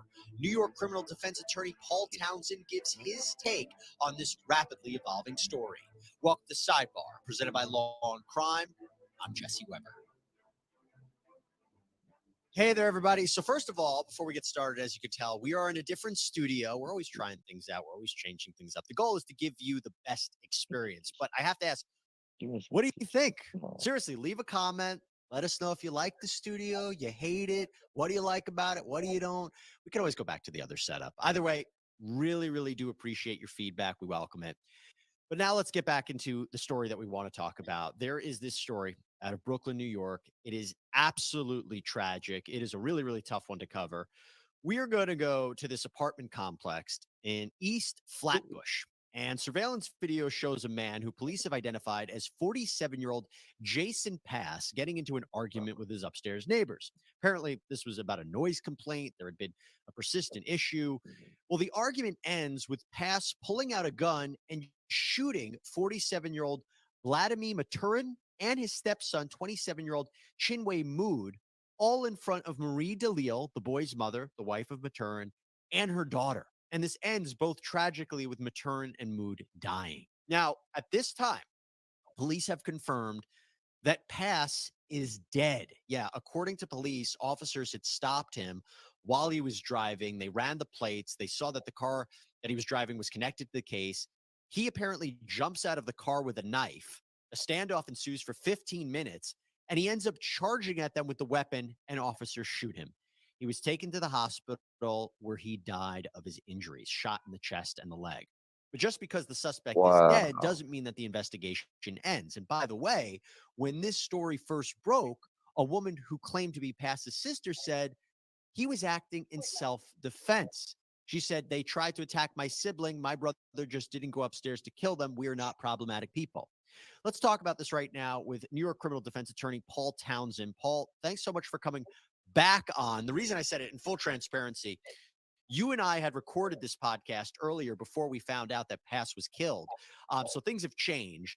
But from my perspective, I'm just shocked at how quickly this all escalated. 3 people dead over the course of a few days over a noise That's so crazy. complaint. Have you ever seen anything like that? Thoughts and prayers. Jesse, y'all. thanks again for having me back on. Yeah. And yes, I have. Obviously, this is not a terribly common occurrence. However, it is something that does occur, especially in lower income housing complexes like what we see here.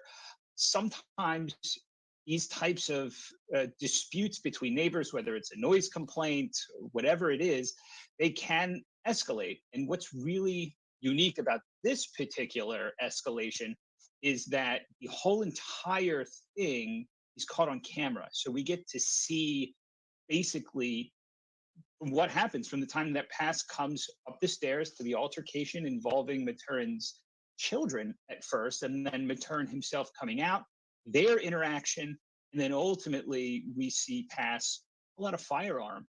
And really the only way to describe it is to execute Maturin and his son Mood. It's really chilling. This is what makes this a very unique occurrence. Yeah, a couple of things there. I mean, it's so many times when we cover shootings, it's not caught on tape. It's based on witnesses' accounts and trying to piece together what happened. So the fact that this is all on tape now gives us a sense of what happened. And we'll get into that in a minute. I mean, when you think about this, this felt like a ticking time bomb, right? The NYPD was saying that Pass had called 311, an emergency number, 6 times on his neighbors over noise complaints. The chief of police, chief of detectives, I should say, said that these were noise complaints, basically people walking. The apartment upstairs didn't have carpeting, so people were walking back and forth. That generated a lot of these calls. Apparently, Pass would bang on the ceiling. Maturin banged on the floor. The building's management had said that there were so many complaints, they had recommended mediation, but that was never done. It seems like, I wonder if this could have been avoided. So it's hard to know if it could have been avoided. I think you may be onto something with calling it a ticking time bomb, because the signs were there. This had been a long-standing dispute between the two parties. Certainly, that number of 311 calls is indicative of the fact that this is not going to necessarily resolve itself. And in those types of housing complexes, walls can be thin, ceilings and floors can be thin. There was no carpeting or no rugs, as it was said. So a hardwood floor, those types of noises are going to be amplified under those circumstances. And so nobody, I think, is arguing that Pass didn't have necessarily a legitimate gripe about it being loud, but the way that he certainly went about dealing with it in this particular circumstance was, I think, understandably condemnable. But yeah, this is such a thing that happens in any time you get a bunch of people living in close quarters. Disputes are going to arise, and it's very difficult to parse out which ones are going to end in homicides and which ones can be legitimately just devised on their own. We want to thank Morgan Morgan for sponsoring this video. Now, before you say, oh, great, another law firm ad. First of all, how dare you speak that way of Morgan & Morgan? And second of all, you don't know what makes them special. You see, Morgan & Morgan has completely modernized the personal injury claim process. They make it super easy for you. You submit your claim, you sign contracts, you upload documents, you talk to your whole legal team all on your phone. And you can text your legal team throughout your case as much as you want. Yeah, I said team. They have 4,000 support staff. I can't even get anyone here to get me a coffee, a tea, a soda. And let me tell you, I get parched. It's no longer the days of back-to-back meetings and consultations. An attorney is going to review your case with 8 clicks on your phone. That's it. Now you might be saying, oh, that sounds pretty expensive. Well, here's the kicker. There's no upfront fee. No, you only pay them if you win. So it's no wonder over 3 million people call them every year. If you're injured, you can submit a claim at www.forthepeople.com/law and crime or by dialing pound law. That's pound 529 on your phone. When I look at this video, I know what the woman who's claiming to be a sister said, that this looked like self-defense. I've kind of seen that online. I don't see it. I don't see it. I mean, at one point, Maturin comes face to face with Pass, and Maturin is a big guy, muscular guy. It appears he's carrying scissors that are near Pass's neck, even you could argue directly pointed to them. But then he's moved away. And there's that moment between when he's moved away and his back is turned to when Pass removes his weapon, his handgun, and fires upon him and Mood. And it feels that separation of time is why this just, in my eyes, doesn't look like self-defense. Is there any way that could have been justified as a form of self-defense? No, he backed up off of him. Dude should have, unfortunately, when that guy got up on him like that right there, he should have stayed on him. And then when he started reaching or something, he should have grabbed him. Scissors that are near Pass's See, right now, they're both kind of confronting one another. neck, even you could argue directly pointed to them. He's got his hands over him, though. But then he's moved away. And there's that moment He gets dragged back. between when he's moved away and his back is turned. Then he turns around again.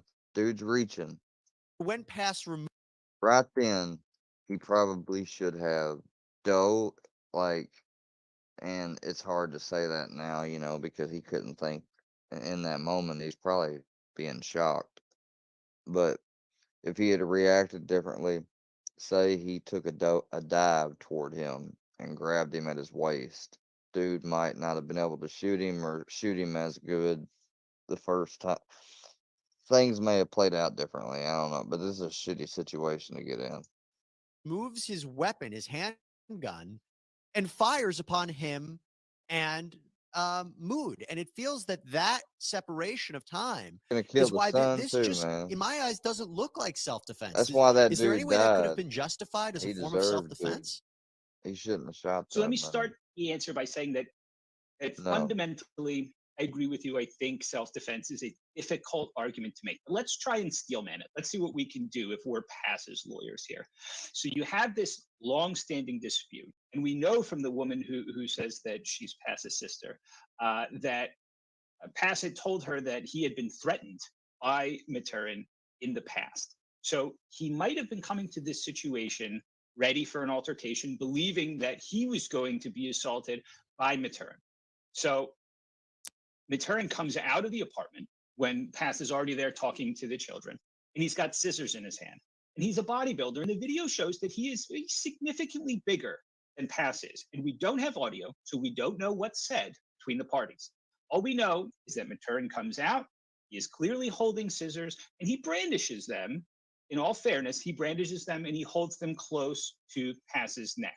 So you have the beginnings of what could be formulating a self-defense argument. But here's where I think it really breaks down. Is that Maturin then turns around and he talks to the two children. He talks to Moody, talks to his daughter. They kind of actually move him away, and then he moves with them. And that's pulls firearm, which he hadn't been holding at that point. So Maturin didn't, honestly, it doesn't appear that Maturin knew that he had it. And that's when he gets shot. And then a bunch of little things happen, which I think really destroy the self-defense argument. Yeah. doesn't incapacitate. I'm sorry, go ahead. Yeah, no, I was gonna say, look, and we're talking about this. Obviously, there's not going to be a trial. I mean, Pass is dead, Sure. but it is interesting because you talked about how these kinds of things happen a lot. It is important to understand what happened here. And look, I'll let you jump back in. Just for me, the things that stand out are he seems to be right by the stairs. So when Maturin turns his back, he could have ran down. He fires so many times. And you could say, well, you know, he thought he was going to put down the threat. Maybe Mood was coming towards him. He fired upon him. But the thing that changes it all for me is when he fires that last shot into Maturin as he's lying on the ground, a shot for good measure. That looked like an execution. Absolutely. All of those things are really kind of indicative and detrimental to a self-defense argument. As you say, the positioning is the first thing that we really need to look at. Pass is right at the top of the stairs. When Maturin turns his back to him and is kind of corralled away, and there's this distance, this separation between them, Pass doesn't go back to his apartment, call the cops and say, you won't believe this guy just threatened me with a pair of scissors. He's a menace. You know, I went up there calmly to ask him to keep the noise down, and I thought he was going to stab me in the neck. Can you do something? Can you help me? He pulls a gun out. Let's not forget that Pass is a former correction officer at Sing Sing. Yeah. He's former law enforcement. You would expect to have some kind of training as a correction officer and how to de-escalate violent situations as opposed to resorting to violence full stop, pulling a gun out and just shooting somebody. And then you talk about this final execution style shot. You know, that is really a very, very telling thing to do, because that to me comes across as personal. That to me comes across as, you know, kind of almost wrathful. This, you know, you're going to see what you made me do here. If this was self-defense, you would have expected him to kind of just fire the gun, neutralize what he considered the threat, and kind of get away. You see in the video, he waits 20 seconds for the elevator. He doesn't call for help. And then he also kills Mood, which seems to be complete overkill considering he's a kid, basically. He has no weapon. He's not a threat, and he's not in any way posturing himself as an aggressor. So for all those reasons, I think self-defense in this particular situation would be a very hard sell.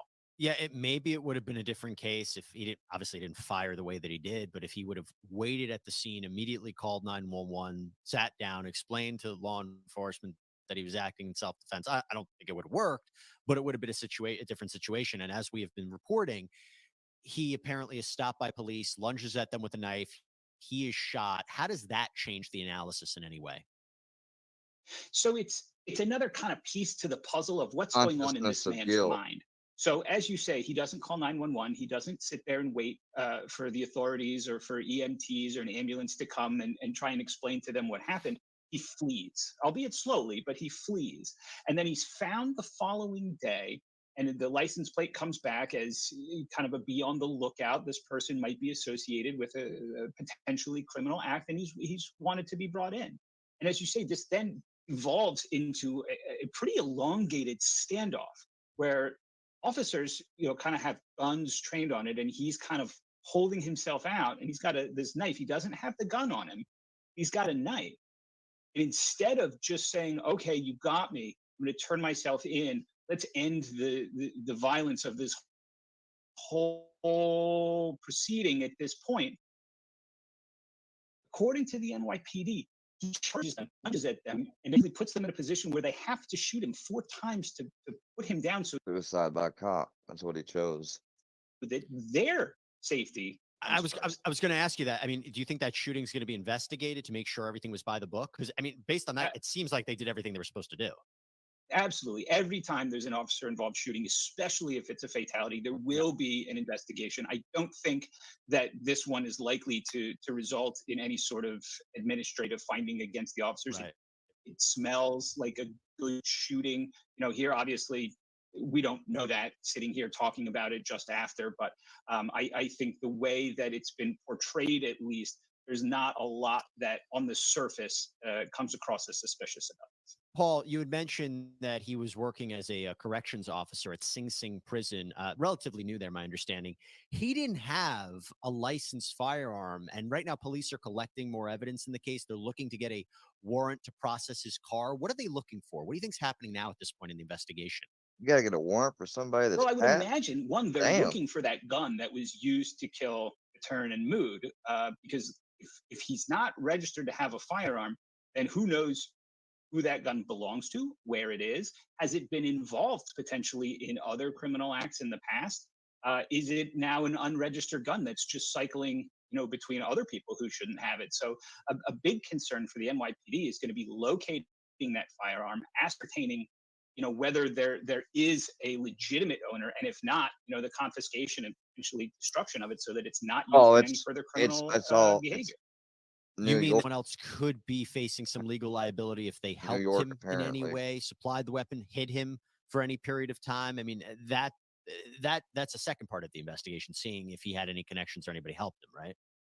Absolutely, that gun Yeah. might have been, legally purchased by somebody who brought it to Brooklyn and started Right. giving it to other people whenever they asked for a firearm. That's a criminal act in and of itself.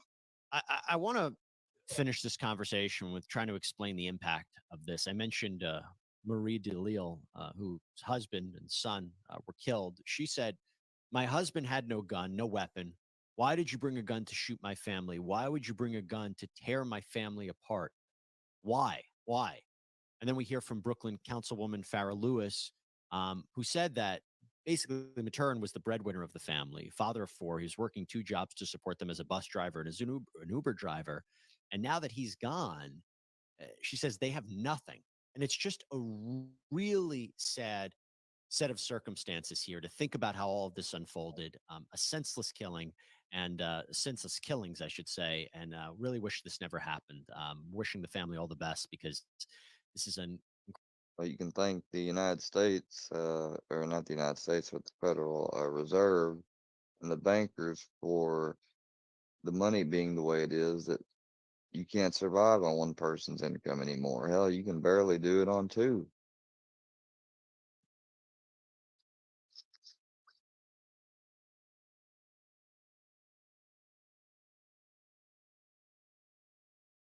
Now, it may seem that some people are, but that's just because other people in the household's getting a benefit or more, or they're getting benefit on their dependents, etc.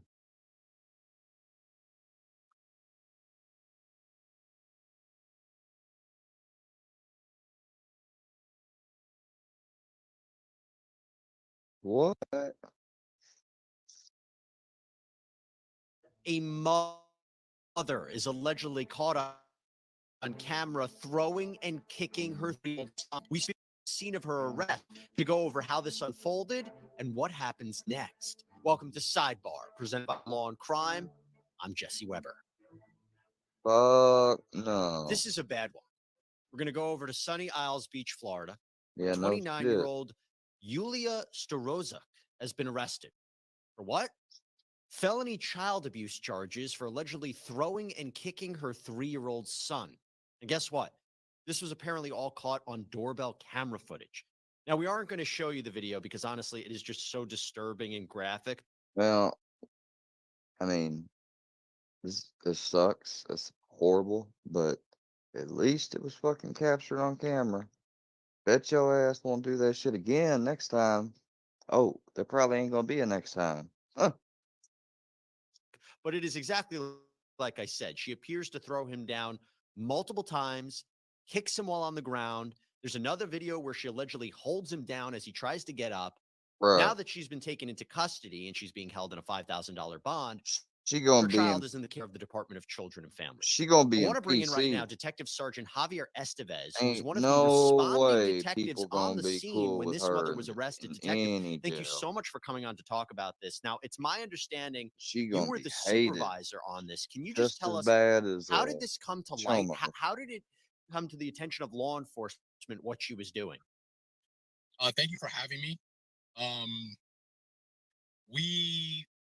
Initially she called the police department the night prior, and it appears she had some sort of a nervous breakdown and did not want to be in the custody or was asking for help, financial help for her child.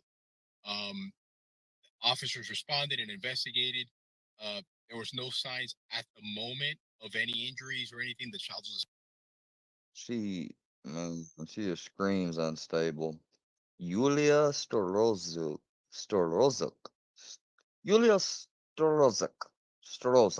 dead. The next morning, a concerned neighbor who saw the horrific video. It's Bro, imagine getting a doorbell notification cam alert and you check it and it's this fucking woman, well, I ought to call her a creature. This fucking vile creature beating up an innocent child, like right outside your door. She probably lucky that they called the man. I think if it was anybody else, they probably would have opened that door up and whooped her ass. one of the worst things I've seen in 20 years as an officer. The neighbor came by and shared the video from their doorbell camera, and we were able to see all the footage. Look at that crazy bitch. She's sitting there standing like, ah, how dare you cause me money and make me have to take care of you? Because, I mean, didn't they just say that she had reached out and was looking for financial assistance, which, if you have a nervous breakdown, you call the police, like, they're probably end up going to recommend the ambulance, which would then recommend maybe a psychiatric or medical consult. They're not going to give you no money. I mean, like, maybe some police officer would, perhaps, but I doubt. I mean, they deal with so many people every day.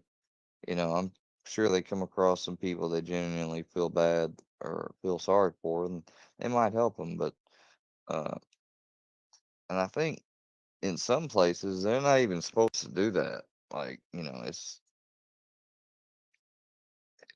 it's weird, but there's places that I've worked where it was, you know, policy that you don't give anything out.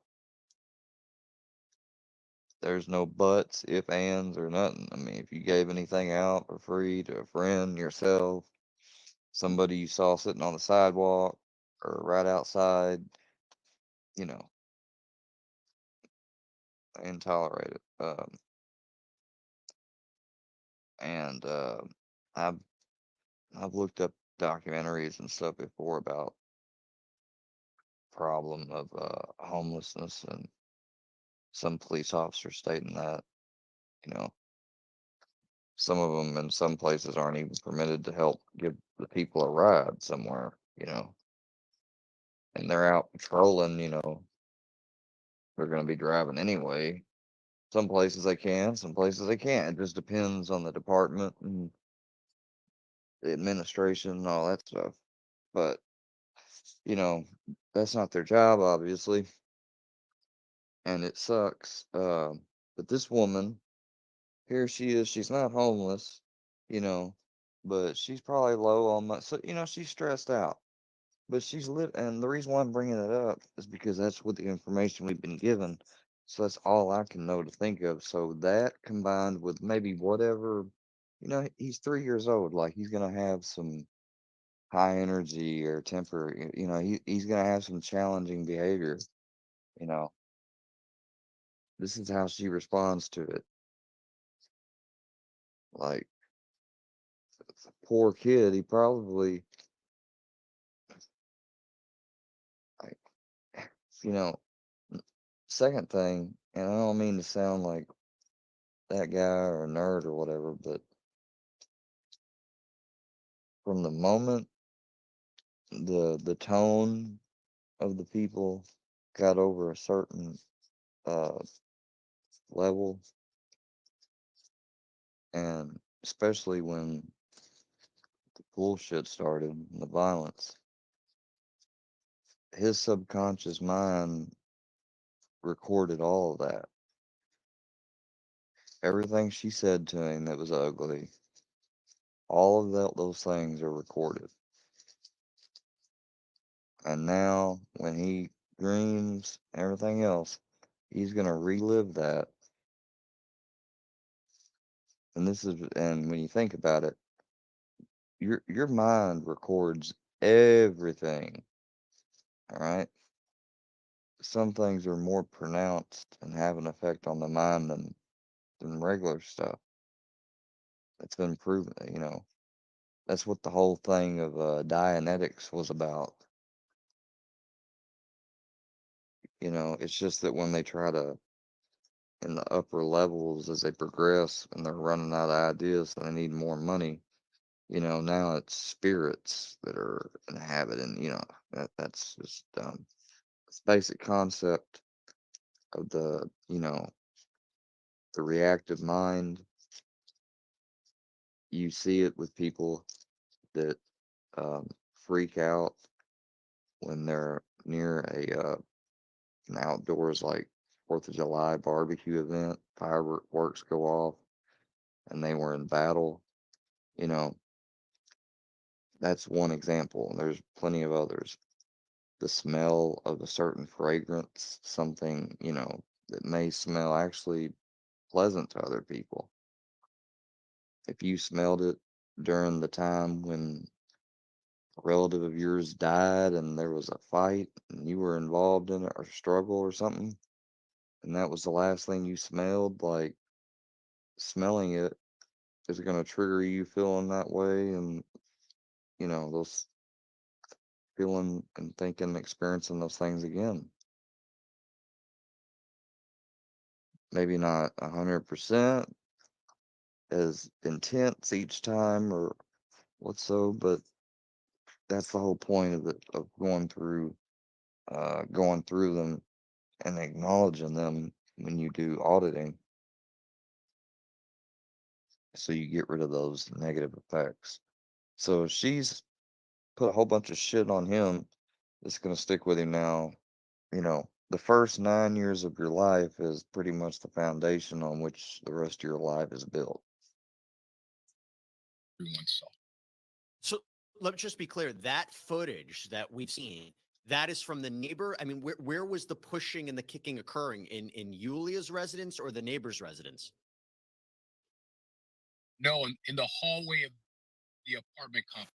The hallway of the apartment complex. And so the neighbor saw this and immediately was like, what is going on? Did the neighbor have any ideas anything like this was happening, or was the neighbor just shocked?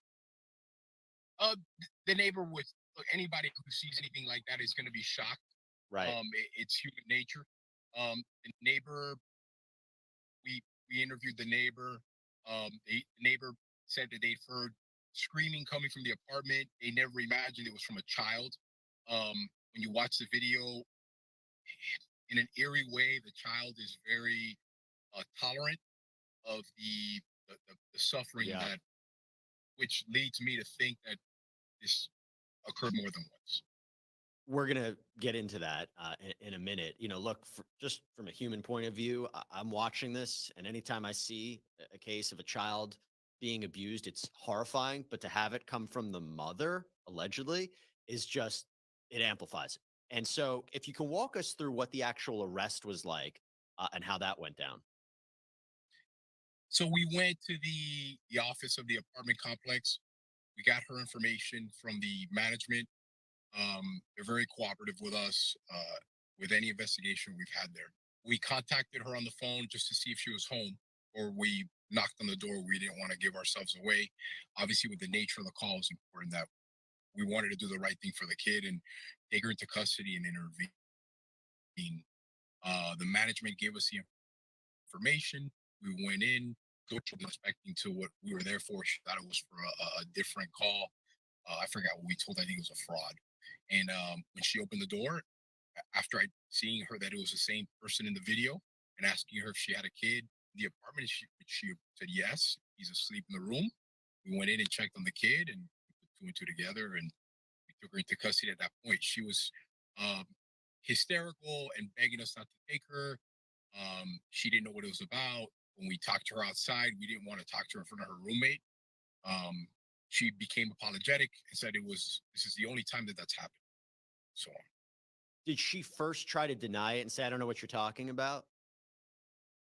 No, So when you approach in the apartment and tell her that she's under arrest, she didn't immediately say, "I'm sorry." It was after, when you had a chance to talk to her. I mean, was she just in shock at first? Because I was wondering if she first denied it and then said, "No, no, no, no, I did this, but let me explain." Correct. She didn't know what we were putting her in handcuffs for. We Right. told her to just cooperate with us. Uh, she became somewhat cooperative at the time. When we walked her out and explained it to her, she's like, "Oh, this is the first time it's happened. This is the only time it's happened. I'm a good mother. I'm a good mother." And she just went on. What kind of injuries did you observe on the child? Scratches and bruises all over the upper torso. We didn't get to the from the waist down. We wanted to leave that to the experts. We had more than enough what we needed at that point. I know it's really early, but any way to determine whether or not these injuries, and I know there was also redness on his cheek and the forehead, if this was all caused by the pushing and the kicking, or whether this was, as we're about to talk about in a minute, from a prior incident.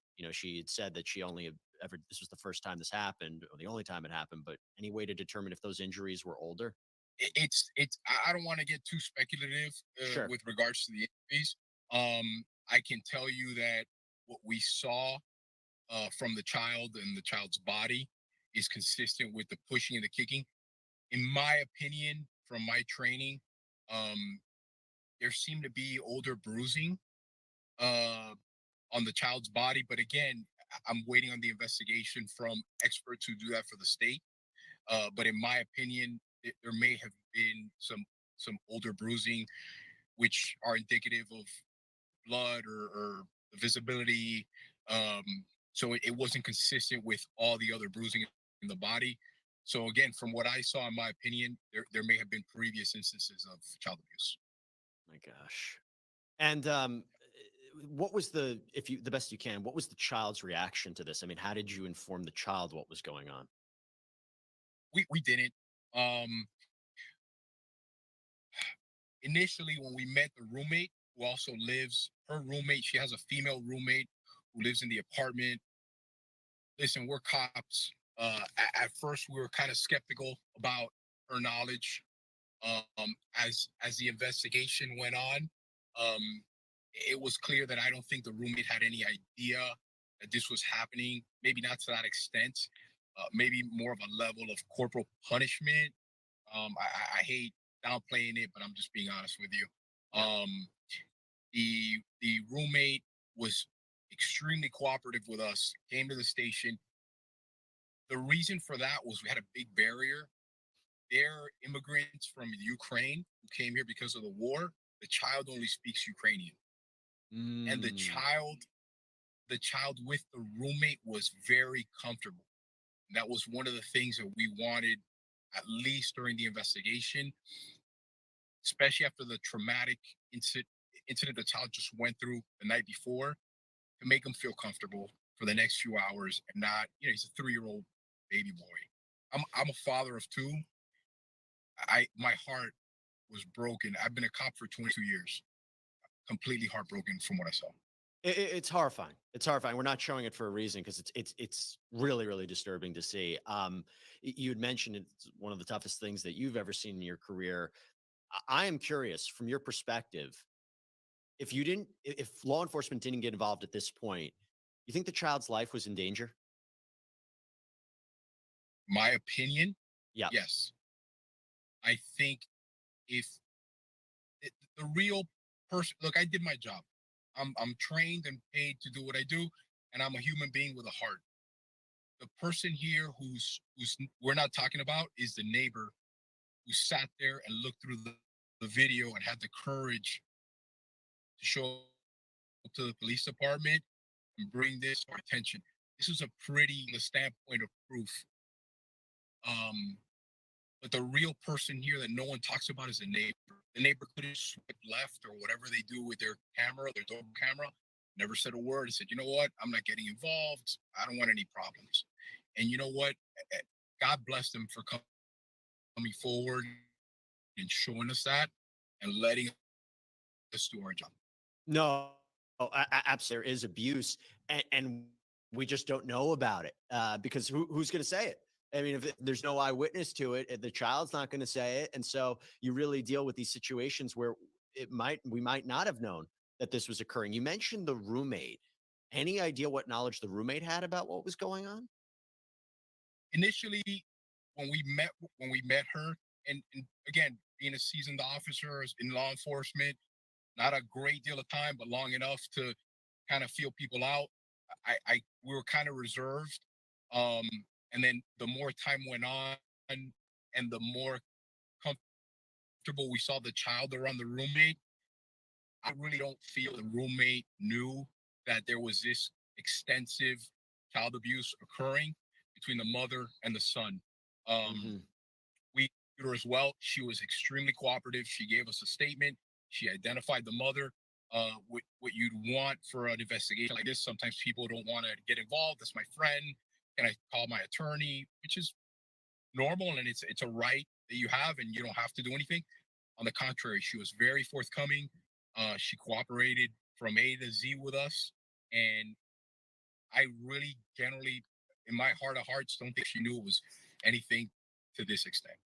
You had mentioned that this mom was from Ukraine, I suppose recently here in the United States. I believe she was a flight attendant. When she was in court, she said, I am very sorry, speaking through a translator, I'm very, very sorry. I'm a single mom. It was the only time I let my emotions take better of me, and I never abused my child. This only happened once. What are your thoughts on this? Because again, I think she also says that the reason she was disciplining, air quotes, her child was because he wanted to go to the playground and he wasn't listening. I mean, what's your reaction to that statement? And I imagine having been involved in these kinds of child abuse cases in your career. We've had cases where there's no validity to them. They don't meet the criteria of abuse. We've had child abuse cases where we've made arrests. A slew of them you can only imagine. What we saw on that video was so shocking and horrifying. From a detective standpoint, you always investigate things but it was so obvious. Watching the video, that was a 3-year-old boy. Yeah. What she did to that kid, but other adults, there's no child being deserves done to her what that mother did to the kid. And being a parent of 2, it broke my heart even more. It was very sad. I've been a detective for a while. I've never gotten so many calls to my office line with the outpouring of what can I do to help out the boy? We'd like to adopt the kid. It was such a case that touched everyone in the detective bureau and in the agency. If you watch that video again, if you look at our chief's eyes, he was shocked at what he saw. And he's been a cop longer than me and a detective longer than me. It was difficult to watch. I mean, I'm not doing it any justice. No. For me, it was the sound. It was the sound of the boy hitting the floor after that throw that's going to stay with me more than anything, is how loud that was, that slam. You talked about the child, a couple of things there. One, obviously, this is brand new. But in terms of being able to speak to him through a translator, obviously, about what happened to him, and he's so young, and obviously there's trauma here. What goes into, or what is the plan to actually get more information from the child? And number 2, what is going to happen to him? You talked about how some people want to adopt him. I understand he's in the state custody right now. So A, what is the ability to speak with him about what happened? And B, what's going to happen to him? With a case like this, the video and the quality of the video, it's so obvious. We went beyond the probable cause threshold that one would need to make an arrest. It's difficult for us as an agency to interview a child. There's a process. There's something with the state attorney's office called Christie House here in Miami. They're amazing. They do forensic interviews on the kid. Or kids, whatever, the case may be.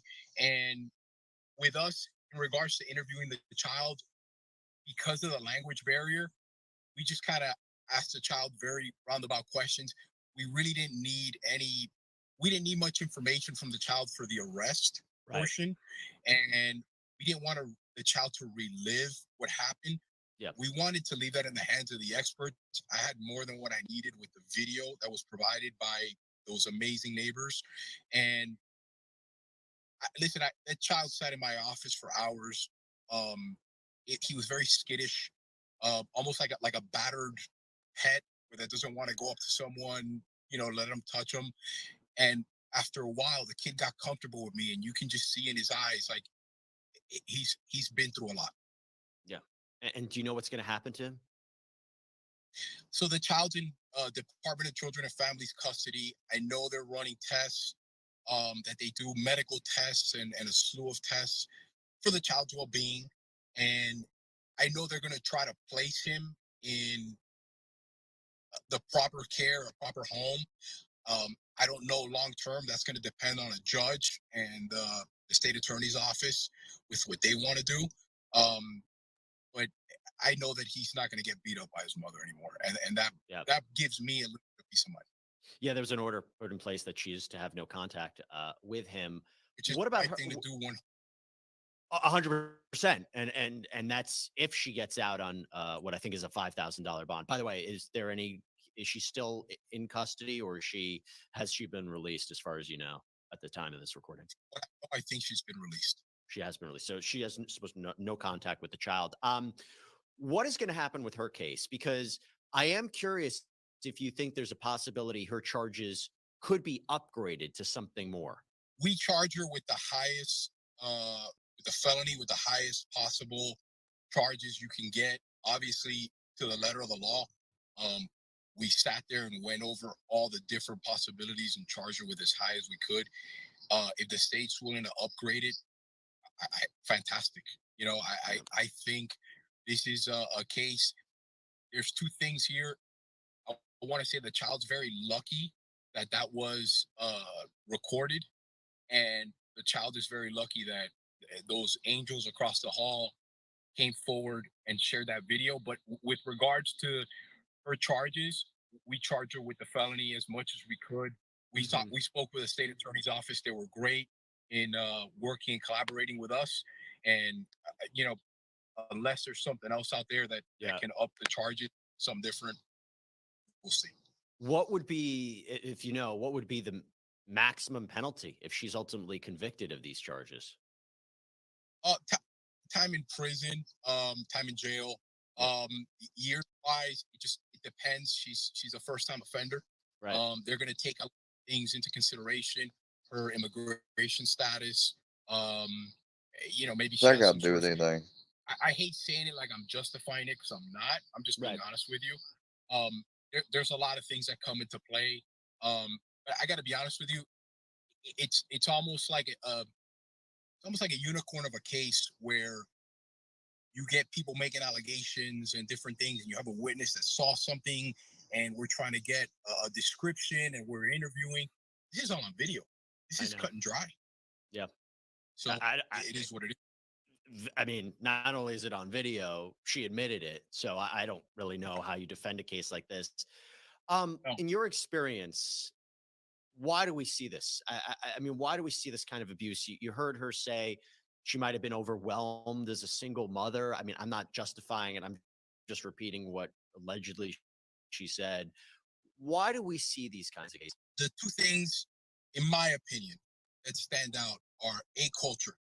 And I'm not justifying it, but the culture in the Ukraine may be something where this is a common way of parenting. I'll be honest, I'm not sure. I'm not well versed in Ukrainian culture. I have Ukrainian friends that I'm really good friends with. I've never seen that kind of behavior, and they come here to the States, and it's different. I'm from immigrant parents. There's a line between corporal punishment and child abuse. There's acceptable corporal punishment, and then there's child abuse. Right. I've seen it all. And the other part of it that no one talks about, and I don't want to get political, I'm just being honest. There's a lot of people coming into the country that they're undiagnosed mentally ill. After speaking to the mother, I firmly believe that there's something there with that. I'm not an expert on that by any means. I'm not a doctor. Right. From being a cop again 22 years, I would venture to say something to that there. No, that's an interesting and disturbing perspective on that. I mean, I think it's important that you noted that. Listen, Detective Sergeant Javier Estevez, first of all, thanks for coming on. But more importantly, I know you said the neighbors, and obviously they played such a major role in this. But just want to thank you and your team for doing what you do, because Yeah, good job, dude.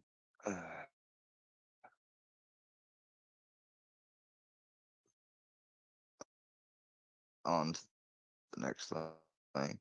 I hope I'm boring the shit out of anyone trying to snipe me. I don't know.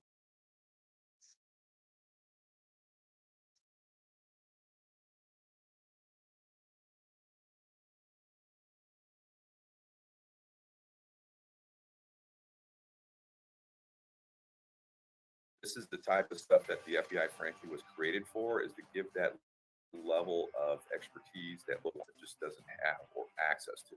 Nearly 1 year after the quadruple homicide that shocked the nation, FBI murders. They're going to take one last crack at this, so to speak, and they're going to be able to argue that this was a fresh look, that they didn't do anything. They're not retesting the same.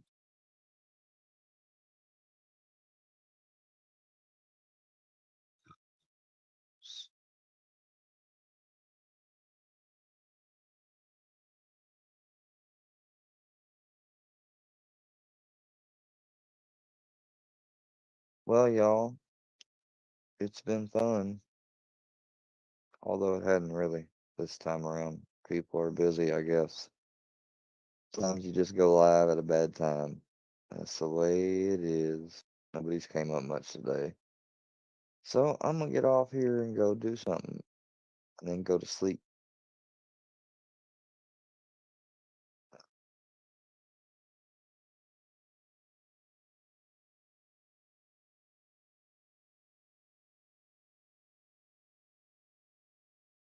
Way too long rifle.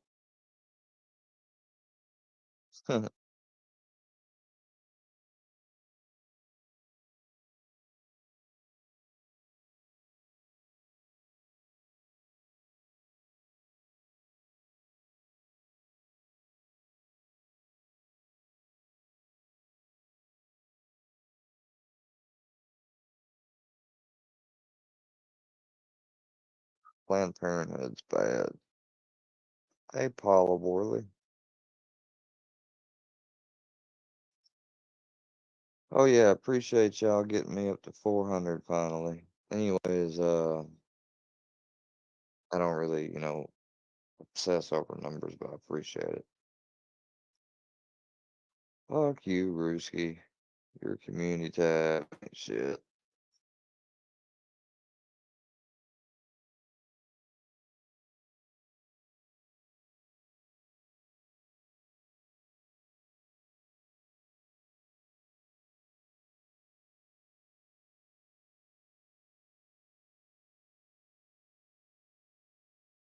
I'm not even subscribed to you. Huh, that's what you get.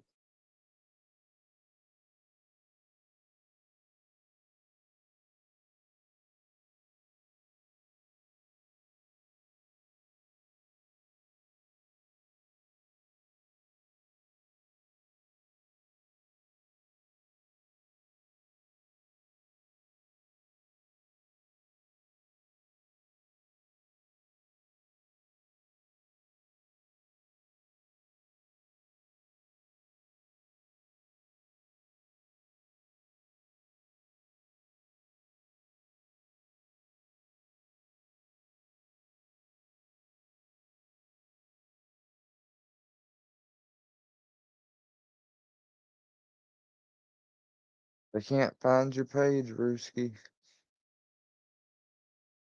Oh, wait. I found it.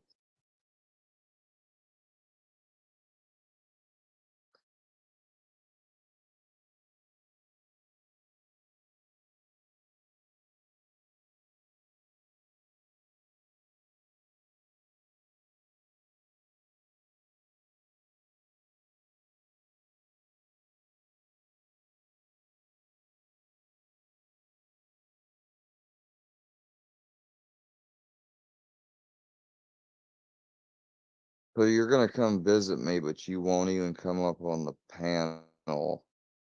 You know, I think that's fine. Andrea fucked with me first. Like, you realize that you're doxing somebody. I've already been doxed. I really don't care.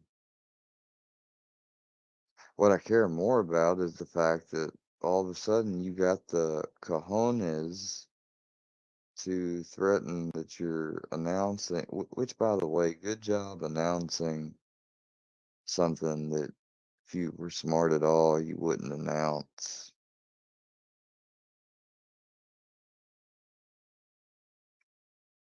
Yeah, big deal, Mr. John Millard. I can pay for your shit too. Use a bitch. Why don't you hit that link, beta bitch? I'll give you some initiative for coming to see me, but you ain't gonna see me.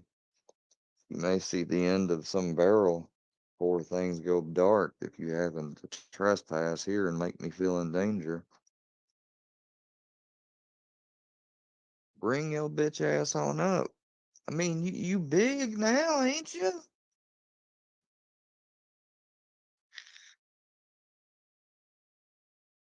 I'll turn my camera on. You think I'm scared of you, bruh? Just know that if you don't come up here, you's a bitch, and you're not invited. So you'd be coming against my wishes. Come up here. Maybe I'll fucking agree to having you come meet this if you think you can fuck with me. Just a second. Let me fix this.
I gotta get my little picture.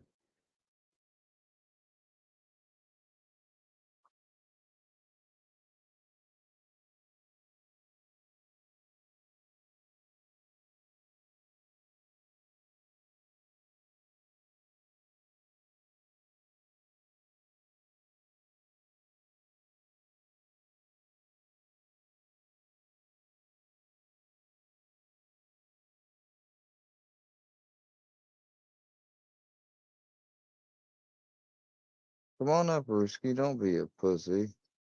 Please.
There we go. I need my fucking creations.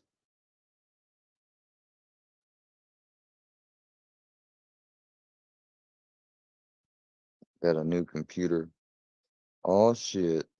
I'm using that. I made that.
The fuck?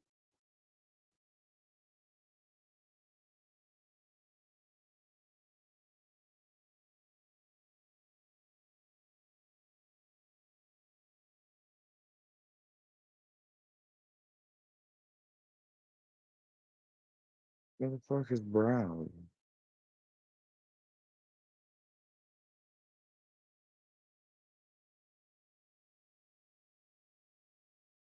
Oh, here we go.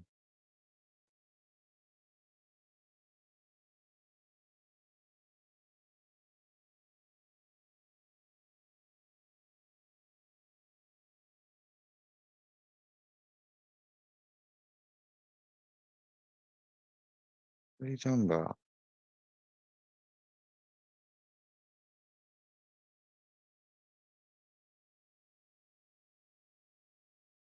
Shit. I don't know why. Anyways, you can come up here, Risky. I mean, for real, I'm getting bored of fucking waiting on you, dude. Like, you're trying to make me get scared because you're gonna come here. Like, that is the least thing that I'm worried about.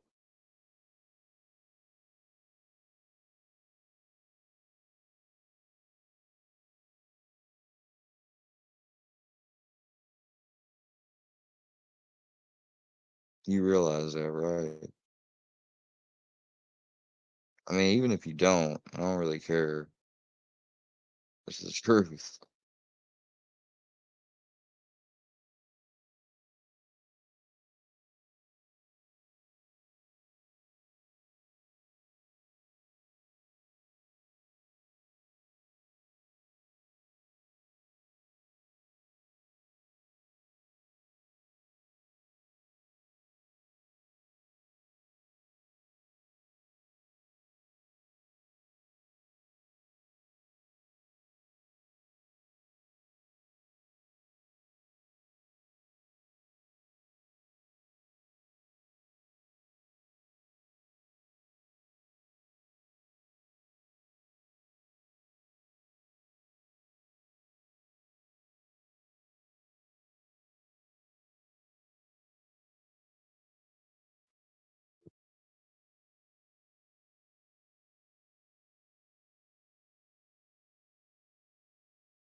Whiskey, you a bitch.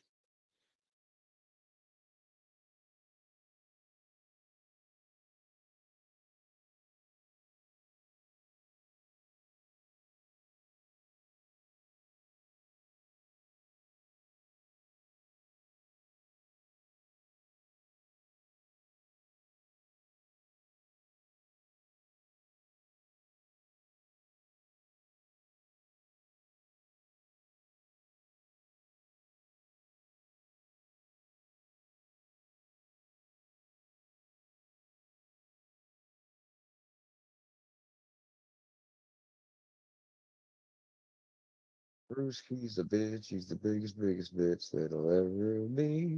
Brewski's a bitch. Pepperoni boy.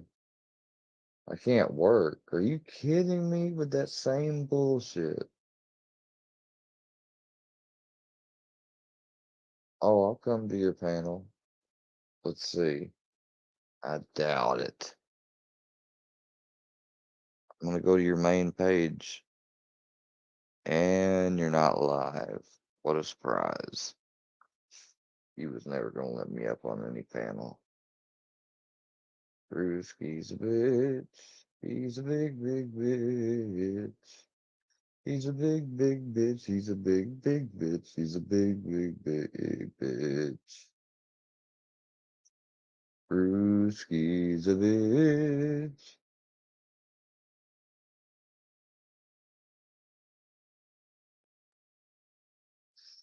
Mannycam, yeah, Mannycam, my virtual webcam. I was trying to fix up my webcam. I was about to turn my webcam on. I'm having an issue with the app, so I'm having to reinstall it, if you must know. God dang. What do you think that meant? That I was turning on some outside camera? No, that's always going. I don't have to look at that. That was just dumb.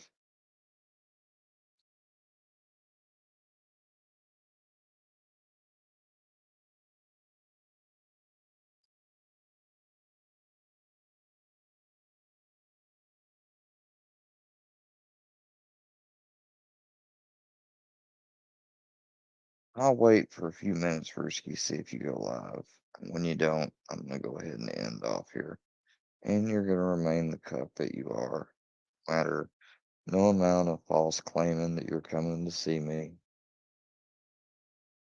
Simping for Andrea. Like, he really wants that dried up pussy, y'all. He wants it bad. He wants that pussy.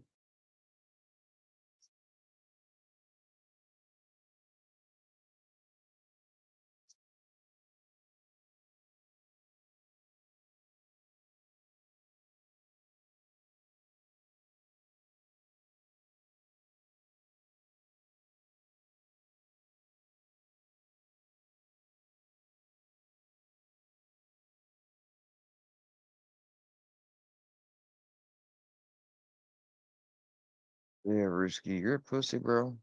Just admit it. It's alright. Like, people will get over it, I promise. People will get over that you're a pussy.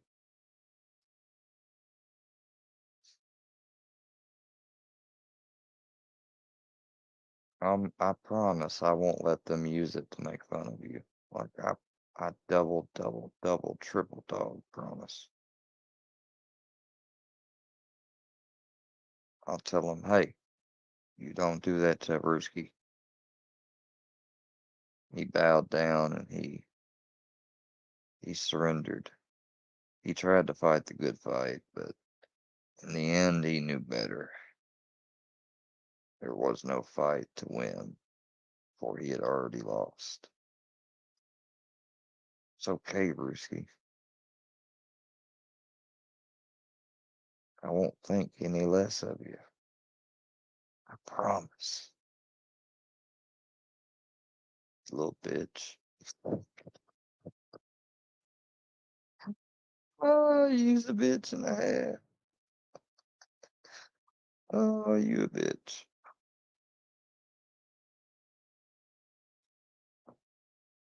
Oh, you's a little bitch.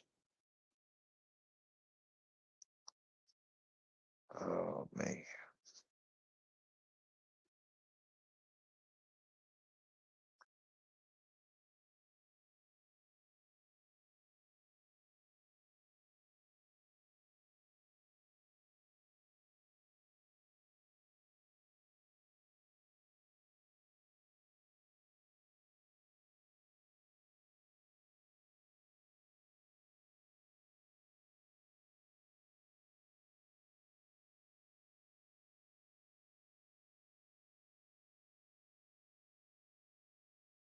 Well, I guess he's not going live, y'all.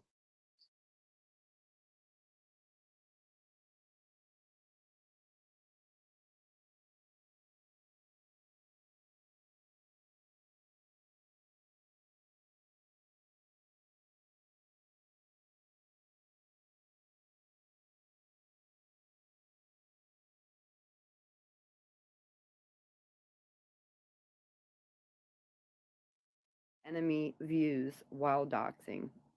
Up any. You're an idiot. I bet you left that video up now. And the sick part is that he's excited to do this. He's like,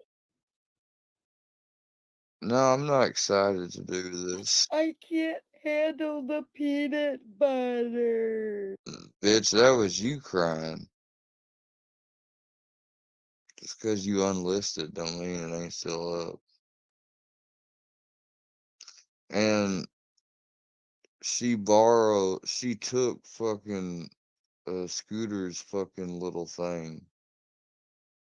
Look, she took Scooter's fucking thumbnail of me.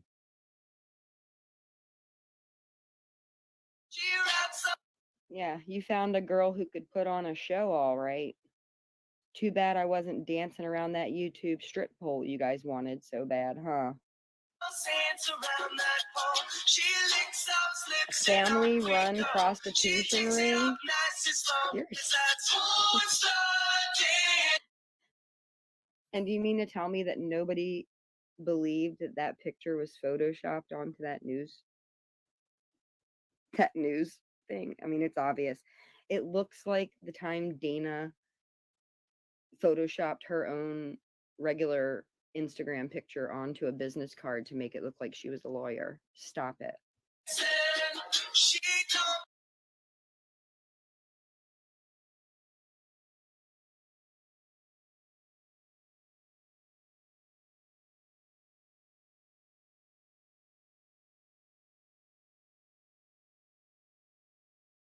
Get what you put out, Andrea.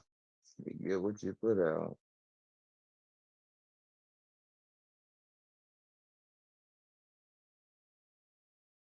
Use a bitch, Brewski.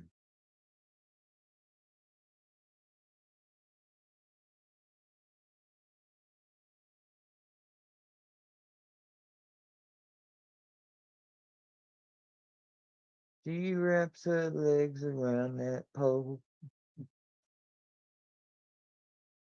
Oh, I'm a gypsy. I pay no rent. I couch hop. Yeah, you couch hop. Let's say, yeah, you couch hop from dick to dick, don't you? You walked right into that one, old Rick James bitch. Oh, she took her videos down. But wait, did she? No, she didn't. I'll show you. We're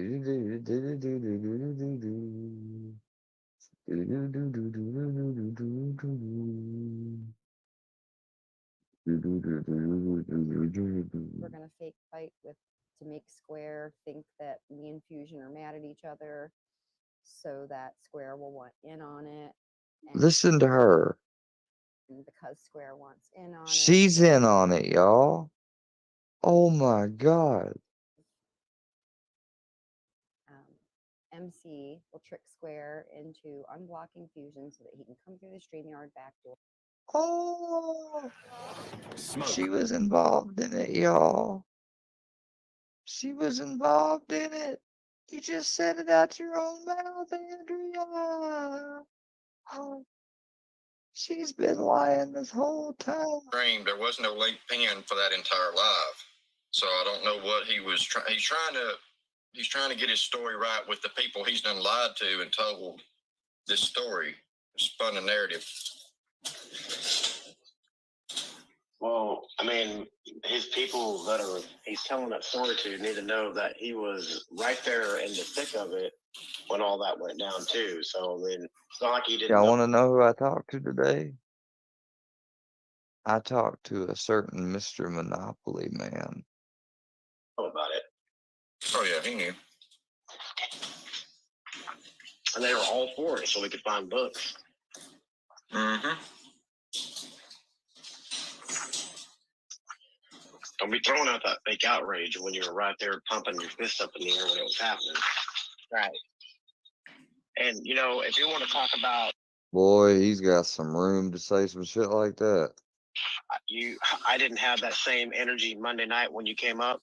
Well, you should have spoke up and said something if you wanted me to have that same energy. I was trying to be nice and cordial.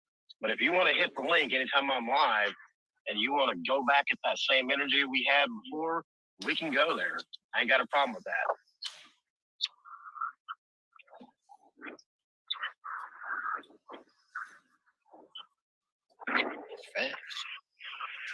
Well, he sure didn't mind hitting my inbox, trying to get me to question Paula on Coy's phone number and shit. Well, I mean, it's really funny because I mean he was right there in the thick of everything that we were doing behind the scenes, you know. And now he wants to come out here playing like we're the bad guys. I own my shit after all that shit happened. He can't own his shit. He can't own his shit, but we can own ours. You can't own shit. If you'd own shit, you give up on it. Yeah, let's talk about how it really went down. Let's talk about how he wasn't happy that we didn't go hard in the paint for him after, going after Seeper when he made himself look guilty as fuck. Yeah, make that make sense. Yep. Let's talk about why Seeper and why Filthy stopped going at Seeper and Wade. Because you guys, Seeper knows who Filthy is.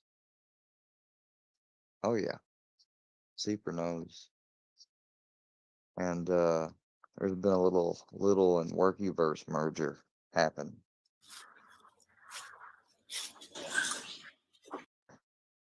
All in an effort to keep Filthy's identity secret. Filthy doesn't even come around much anymore. Y'all notice that? That shit crazy. Oh yeah, we dropping bombs tonight. He was really triggered this morning in the chat. Where's Artie? I don't know. She's probably at work still, I would imagine. Well, she came through the chat while ago earlier. She probably was away did? then. I didn't even know she came through the chat. She did. Hey, Vinny, appreciate you letting me come up. Eugene, JM, Scooter, Paula. Good talking to y'all, but What's up, Triple T? I'm in the thick of traffic right now, so I'm gonna jump down so I don't get into an accident. Yeah, go take you a nap, triple sneeze. We'll see you later, buddy. Yeah, I know. I gotta go to the old folks' home where my skin don't get hurt. Watch that. Love you. I'm too sensitive now. Y'all gotta stop that. You're gonna make me cry. I'm driving. You might have to pull over. Your beautiful wife said hello. I know, right? Don't Y'all have a good one. All right. Keep going, my man. I bet I'll see you soon. Take it easy, Triple T. Yeah, next You week. get to meet him coming up, Benny. Say what? You get to you and Mr. Tim going to that concert still? Yeah. All right.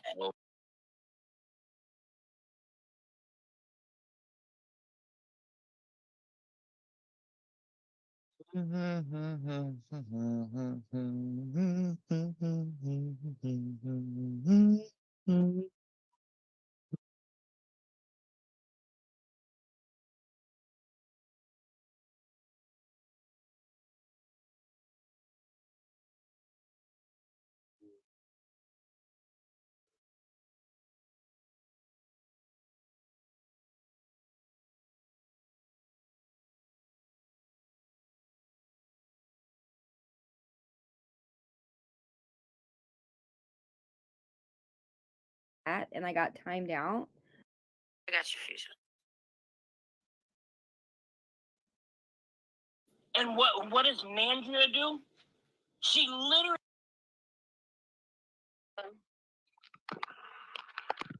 Investigating deeper to find out that's not true, but of course, That's why I thought he'd come out with the There he is. information is Thanks, because Scooter's up. What's up, I'm on mister? mute. Yo, y'all want to know the why? I'll tell you the why. Okay. The why. Why did I not put it out? When she sent me that picture, I knew it was fake. I wasn't dealing with it. And she knew when she sent it to me. She knew. She must have known by my reaction that I knew it was bullshit. And that's when I stopped talking to her pretty much. I mean, did we talk a little here or there about Square or something like way later on? Yes. But for a while, when that picture was sent to me and I realized what was happening, that I was being like shaded. I mean, it's okay that everybody fucks up. Like the picture was fake. Okay. The reason why I didn't put it out right away is because I don't want to bash somebody who's not a content creator. You have to understand, when I got that picture in July, Army Vet Chrissy, whatever you want to call her, she was not making content. She was just a girl in the chat. Okay, I wasn't about to just start making content. If I was to do that, I would never fucking have a break. Do you know how many times people come to me and like, oh, make a video on this, or are you gonna do a video on that? I don't do This that. leads I me go. to the next question. Do you ever subcontract your workout due to this very fact? No, Do you ever pass it on what? to a friend and say, hey, I don't want to do this. I don't want this shit on my channel. Can you handle it? No, I'm trying to think if I have done that. I don't I mean, it think would make so. sense, and that's kind of where But I'm thinking, like, but hear me out. Let me finish. Can you let me finish? Sure. So I didn't fucking put out that picture because it wasn't no one's fucking business, okay? But what happened is when Mike and her got to arguing and shit, she put a picture on her fucking YouTube profile pic of him and her and portraying that they were back together. And the shit that woman fucking put me through, talking about the shit he was doing to her, had me fucking pissed because I got slighted. And I knew I got slighted, and I felt some type of way about that shit, which I ought to. You know why? Because I was about 2 weeks from flying out there and ending that man's life. That's why. Okay, so 10 months later, when she's pretending like she's like boyfriend girlfriend with a dude that was supposedly whooping her ass, beating her, taking her, like doing all type of shit. Yeah, I felt some type of way. It wasn't about Mike. It wasn't about. It was about her and the lies she knows she told me. Okay, we can go tip for tat. Oh, because I heard your smart ass comments, Andrea. Like, oh, he was talking to Army get that or Tammy, and then Army that, and then what? Harley. First off, I'm a 43-year-old grown man and I was single. I'm allowed to talk to whoever I want to when I'm single. At the time, I was 100% single. Can't nobody tell me who I can and can't talk to. That's absurd. And there's nothing wrong with that. And she didn't come to me as like wanting to hook up with me. That's not what Army was trying to do. I'm not sure what her intent was now that everything's come out. I don't think it was to like hook up with me or anything. It was to maybe become friends. I don't know what it was initially. It turned into what it turned into, but then the lies and the shit's crazy. Like I'm willing to stop it all right now and never put out nothing more on her. But like she's not willing to a fake picture. Huh? I'm willing to say she sent the picture that she sent was fake and she did it. Andrea, sweetheart, it's 100% fact. Like, why would I do that? I know, but I'm just saying, someone could have, for all I know, someone could have sent that to you. You know what I mean? No, Andrea, I wouldn't accept that as real if somebody sent that to me. Andrea, I wouldn't lie about that shit, man. Like that's. You a liar. I'm not. I know you're not, but like you're talking. Andrea, you were just talking crazy about me in the other one, like I'm some weirdo or something. You gave me your phone number 3 days ago to holler at you to talk to you about some shit. So like, my email, and you said we're not in, and I said I'm not setting up a fake text or anything like that. I said here's my number if you want to call. I never reached out to you. I never fucked with you like that. Like we emailed and stuff like that. I know but what we did. I'm- I was on the other side of that email, Andrea. I It's all understand what happened. business.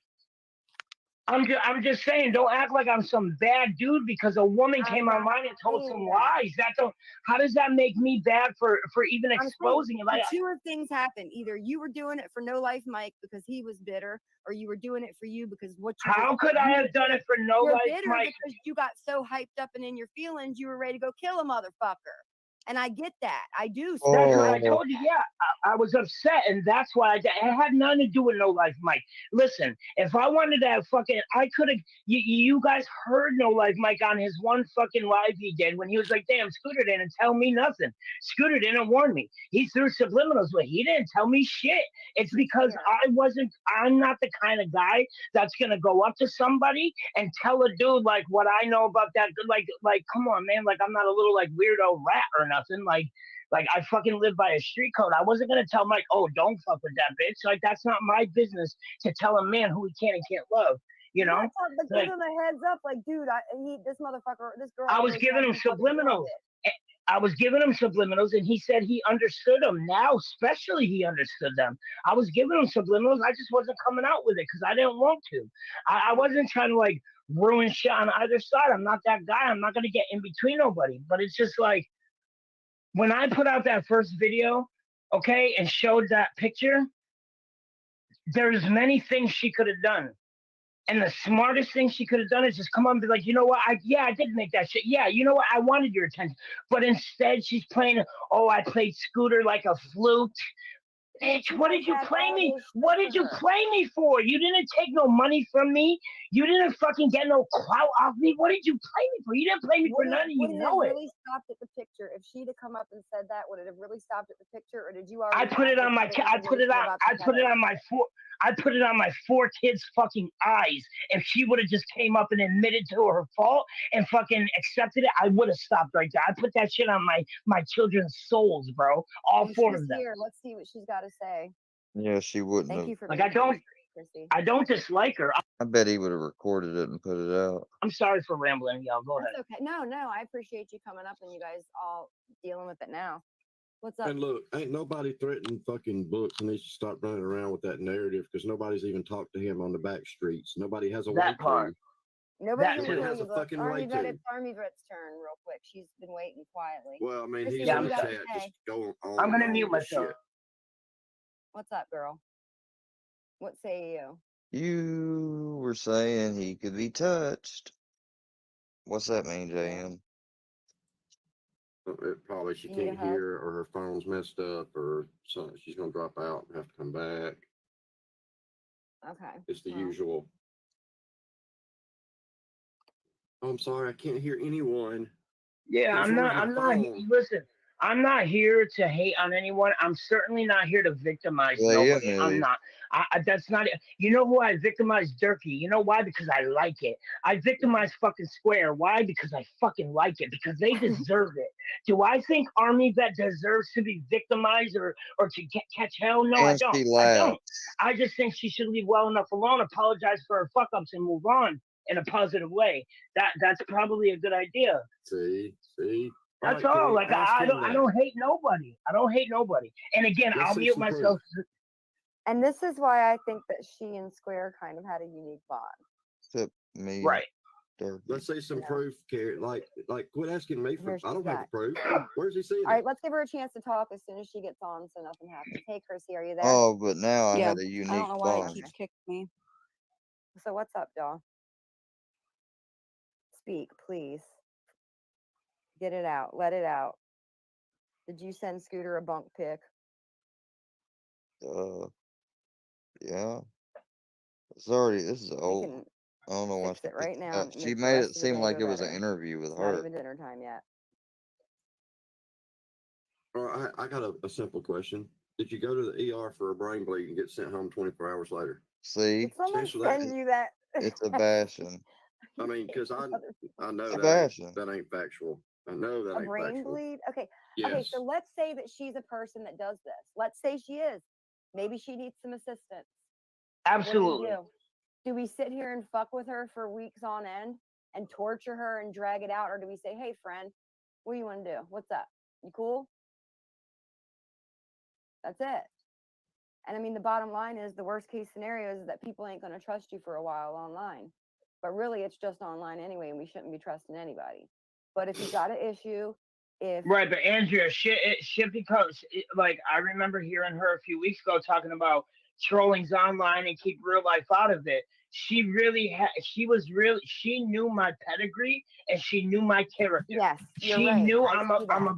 I'm about my bullshit and I will fucking do what I say and I will do violent shit because I don't give a fuck about going to prison. I really don't. I got kids to live for, but I just don't give a fuck. Then go to prison then, bitch.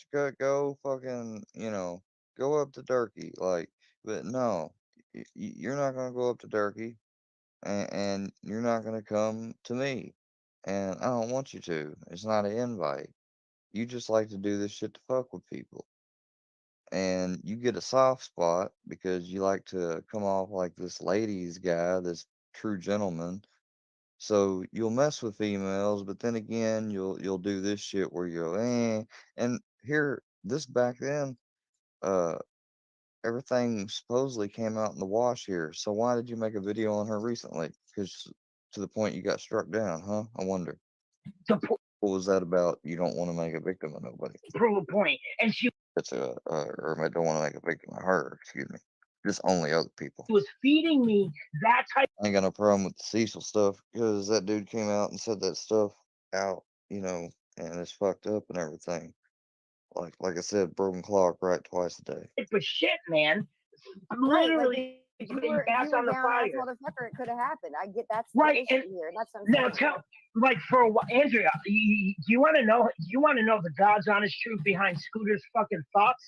I thought that maybe she was a fucking cop trying to set me the fuck up. That's what I thought. That's That was my I original told that. thought. Listen, Andrea, I said that to Wacky Jackie, Sugar Nova, and them girls way back when it Because I'm happened. I like, said, wait, "Yo, why is she going I from feel like I'm being cop set to up." gangster? That's exactly what I said. I really and then when I do research on her, I see that she's got fucking German shepherds. I'm like, oh yeah, dude, she's definitely a cop. Like, yeah, when you're a street person and people make moves like that, like even Rooster, Right. like, dude, you act like a fucking cop, you smell like a fucking Right. cop. He looks Period. all wrong every move he makes. You're absolutely right. Like, and that, yeah, It's exactly. weird. I mean, yeah. You can tell he's never been in the streets at all because nobody would tolerate that kind of movement. If people were really with him in the streets, they would have whooped his ass acting like that. Yeah, he's just different though. They just keep him under their wing. You know what I mean? He's like, Right. they just look at. It's like one of those. What? Well, no, they extort him. He's probably a rich white boy that they could get money from. But this ain't about Ruski. So I don't want to talk shit about Ruski. I just want to see what she's got to say, Chrissy. We want you to speak on this. I'm What are your trying. feelings? Okay, let's you talk. I want to give you the floor. Take a deep I would have breath. never aired out anybody's shit had they not came at me. Let's talk about the picture. What The about picture, the Army. fucking Here, picture? we've got to get. Is it? Did you fake it or did I fake it, Army? That's what everybody wants to know, honey. Now it looks Like now literally. it's blamed on him. Like it's either Right. You don't realize what you're doing. You're giving me a fucked up name, Army, on something you did, baby girl. Like I didn't make you send that to me. I was at work minding my fucking business. And it's Like, one of those things where, like, you said you were trolling them. So that, for me, if that was me and I was Scooter and you said, "Oh, I'm just trolling them," that would flip my switch and my brain would automatically say, "Great, now the beatings are going to continue until your motherfucking morale improves, bitch." Okay. That's what I would have said. I mean, it's natural response to a man who gets hyped up and passionate to the point where he's ready to put himself in a dangerous position. Like you have Which to is understand that. horseshit. Nobody was coming here. okay, that's how I knew who he was before you even told me. Army, don't do that. Don't G-check me and be like, yo, he really a pussy in the street because you don't know me, Army. Bro, you talked to me for a month or two. I don't. You give a don't know shit me. What you do? The point is, did you send him a doctored pic? Yes, That's I it. did. Do you? Okay. Thank you. The Lord, it's out there. Thank you. But anything else is not doctored. Okay. So just Well, we're remember there. that. We made it. Oh Did my gosh. you we hold reached on? the- Hold on. Did you tell me that you doctored pictures? I told you that I doctored a picture for the Tally Cakes troll of Durkee. Yes, I did. And that's for trolling. And you knew that. You knew that, and I told. So don't come on. Did you tell me? Did you tell me that you sent money to Cammy, and she? Do you? was using it for stuff? I have. Wait, say that again. And she used it for shit. So then you sent a pizza or whatever. So her No, kids could I have haven't. food? Yo, I've sent Cammy money before, and she has sent me money since then as well. Like, so yeah. But you were gonna fly but out there's there. nothing wrong with. You were gonna. Fly What is my personal life have anything to do with you faking a picture? What does it matter what I was She had a talking with crush Cammy? on you. You're trying to Because she had a deflect. crush Baby on girl, you. you're not going to be able to No. deflect with me, honey. I'm sorry. I already I'm sorry. Go talk to Chris. Like, you're not going to be able to deflect with me. Like, what I did, what does it matter what I talked with Cammy about fucking before I knew you, after I knew you, while I knew you? Like, what does it, that means nothing. Cammy coming onto this whole thing has nothing to do with me. So if you think I brought Cammy into this, you're fucking wrong. I didn't bring Cammy into this. I do this all myself. I don't bring Cammy. I don't need to bring nobody. If I had to guess, Cammy sees content in it. So Cammy's gonna come and fucking try to get content out. I don't know. I stopped talking to Cammy. You know I stopped talking to Cammy. I say hi to her from then till now about as many times as I've said hi to you. And you know that was probably a few times. Like, let's be real. I'm a 43-year-old man. I don't have to answer to nobody about what I do in my private life. You're out of your mind. Yeah. Unless it has something to do with what we're talking about. And you faking DV pictures and faking conversations with Chris when you're talking to yourself on the fucking porch and you know you did it, that has nothing to do with me, Cammy, fucking JM, Andrea. It has nothing to do with nobody but you and your lies. Like, you told a lot of lies and now you want to deflect so you don't have to admit that. Look how hard it's been a month about the picture. You just now said it under your breath real quick and you won't say it again. It's just my point. Like, you're not gonna fess up to all your shit, and it's cool. I'm not gonna fucking harass you no more. I'm not gonna put no more shit out on you. Stop running your mouth about me. That was a lie.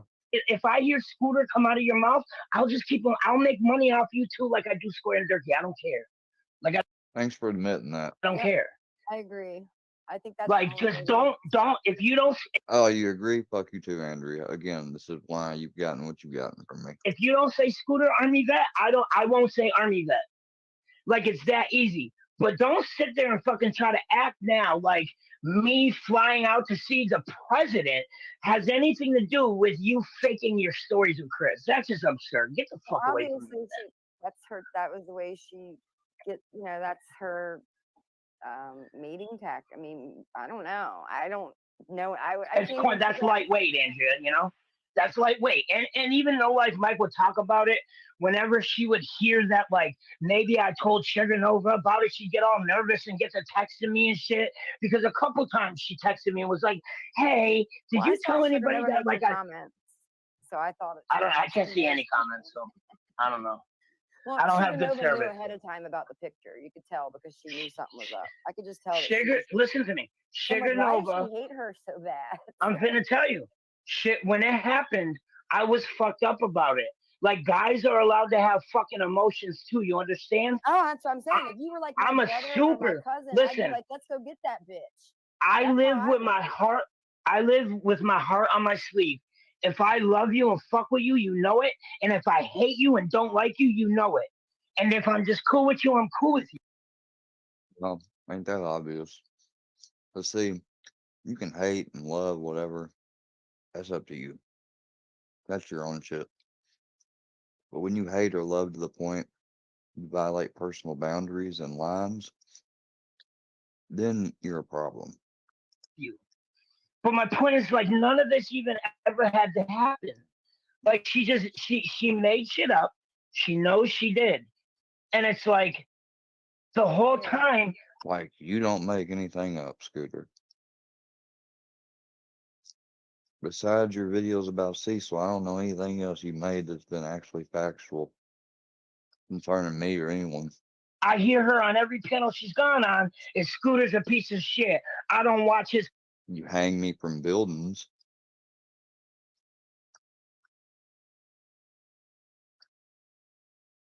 You take artwork I make or created on my own and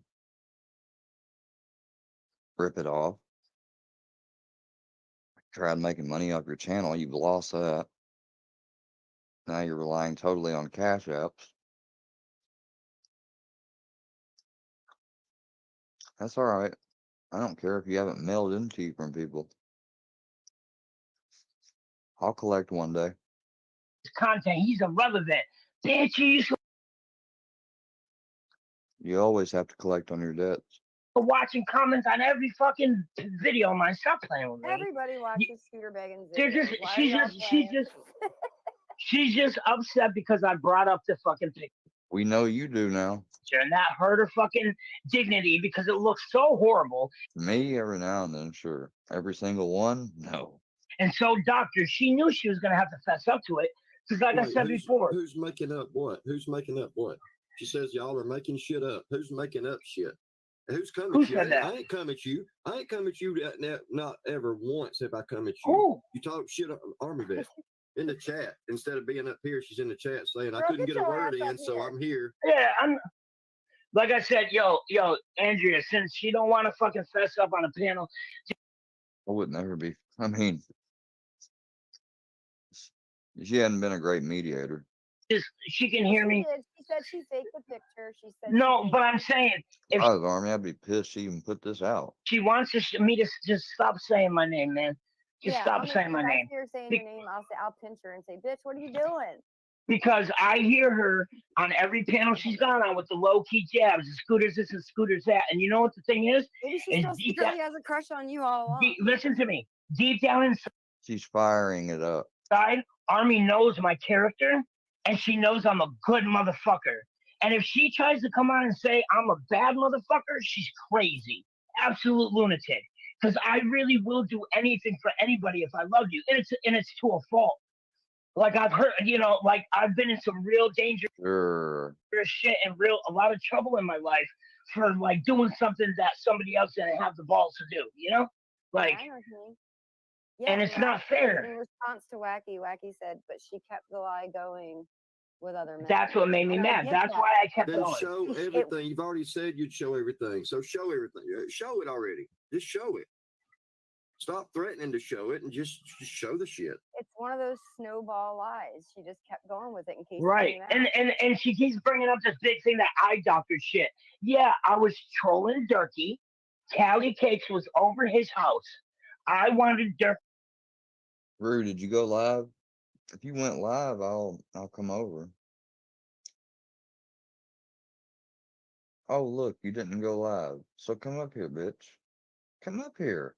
Why are you such a hoe? You never got shot and fucking had to do any fucking emergency shit on you or nothing.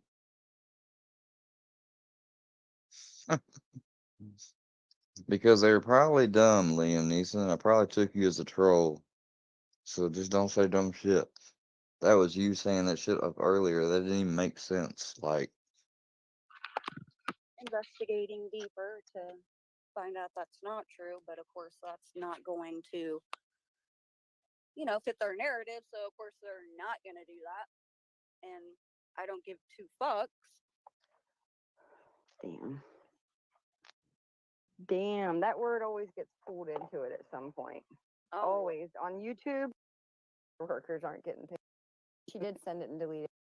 To me and like, oh, them. I was giving them subliminals. I just wasn't. So yeah, in your stories on a panel, just she can hear. If you looked at it on a big TV, you could tell they were fake, but they passed for Durkee. Whole clan of females that were standing beside her. Jen, they're listed right there. Somebody just said their names. Cassie, Marianne, like all those women, Heather, all those women were standing beside her because of her. Like Now do they y'all see trusted why I her. don't join clicks? Yeah. I'm gonna tell you, Books, the way you played me that day, you're at that door and 18 pit bulls will come to it. Yeah, but I'm blessed over there though. I'm good over there. You're blessed everywhere. But I earned that though, Andrea. It's not free. That didn't come free. I hate when people think like Wacky. just You my don't name get got to be me the in. judge of who's a flip. You've already said you'd show everything. So show everything. Show it already. Just show it. stop threatening to show it and just show the shit. It's one of those snowball lies. She just kept going with it in case it Right. came out. And she keeps bringing up this big thing, that eye doctor shit. Yeah, I was trolling Durkee. Callie Cakes was over his house. I wanted Durkee to think that I was hollering at Callie Cakes. So I made some fucking fake IGs, which are horrible, by the way. If you looked at it on a big TV, you could tell they were fake, but they passed for Durkee. They were good enough for Durkee because he flipped his fucking wig. But anytime it's like, go ahead, Jim. Sorry. Look, just because the drunk black guy can't understand that she lied and he keeps calling Scooter a liar, all you gotta do is rewind this, and she says she faked the photo. Right, You're right. too like, stupid to come understand on. it. You're too drunk with your strawberry beer. Somebody go back and clip that. Somebody go back and clip it, because I have a feeling I'm gonna fucking need it. I have a feeling. I could be wrong, but I have a feeling I'm gonna need that. Here we go. Because I have a feeling she's gonna fucking try to act like, because you know. Please do. So I do. can clip it. I mean, I did play one. I mean, she had a whole clan of females that were standing beside her. Jen, wait, they're listed right there. Somebody just said their names. Cassie, Marianne, like all those women, Heather, all those women were standing beside her because of her. Now Like do they y'all see trusted why I her. don't join clicks? Yeah. Right. And now she's talking shit on them. Like if they come in a chat, she blocks them because they can't. Now y'all see why I don't join clicks, because I still earnestly try to join the Workyverse. You know, she's got a wrench and they don't. So she just blocks them and won't even respond to them after they rode hard for her. Damn, you're This is the best Rue can do. He can't come up here and beat me with logic or intellect. He has to do this. another man. Let me ask you, bro. If you were in my shoes and a female sent you that pic, would you not want to go and, like, whether you did, you're a married man, so things are a little different, but like, wouldn't you be fucking fired up? I'd have called her ass out immediately. Like, if it's something you cared about. I mean, maybe you'd get mad and do something to report it so it was brought to light, but if you were married and everything, why would you go and risk your own freedom? Like, I mean, even if you do have a strong sense of how horrible that is and hate it, and I would, I could see you maybe doing something personally if you were into her or talking to her like that, which makes me think that that might have been the case. And they've just both chosen not to reveal that aspect. I don't know. About even a little bit. If it's someone you Maybe, maybe not. cared about even a little bit, and they sent you that shit, bro. Yeah, absolutely. If it was my Like, sister or I That's mean, what I would do. I would have sent that Yeah. to somebody and been like, "Look at this shit. Look at Sister's different than somebody from the internet. this ridiculous." She want to act like hey, Hmm. she wants to act like I'm some ungrateful dude, right? But who is there to answer her text at any time, day or night? Yo, anytime she texted me, within 30 seconds I had it back, and until the end when I already saw her for her shit and was like, good. And But he wasn't into her, y'all. my thing is Andrew, I got a question for you. Do you see how, like, when she started getting backed in the corner, when you two, JM and you, started like firing off on her about the things she's lied about, why would she go to, like, but say you were gonna go to see Tammy? What does that have to that wasn't even during the same time I was talking to Arnie. Jealousy. It's obvious jealousy. You're a guy that's. But I it's mean, just you've got, like, a weird. harem. You've got a harem of supporters. It's no secret. Here we You know what go. I'm saying? So it's like there's like. But there's a competition reason for amongst that, them. though. But There's there's a reason for competition amongst them. Yeah, and the reason could be just simple that they're following a cult leader. Huh. You try to make everything deeper.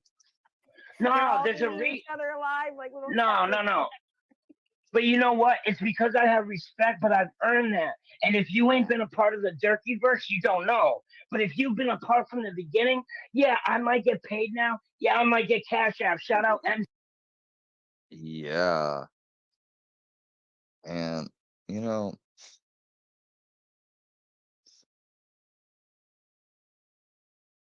so now that it's out that I talked to Monopoly Dude, I said, though, I may re-listen to it myself. And I may speak on some things later on, a different time. But, you know, and then people can just then it's still plausible for people to think that I didn't, you know, because I want to fuck with them like that. You people, when you started doing things like calling the police and the electric and all that in the school, that's what changed all this.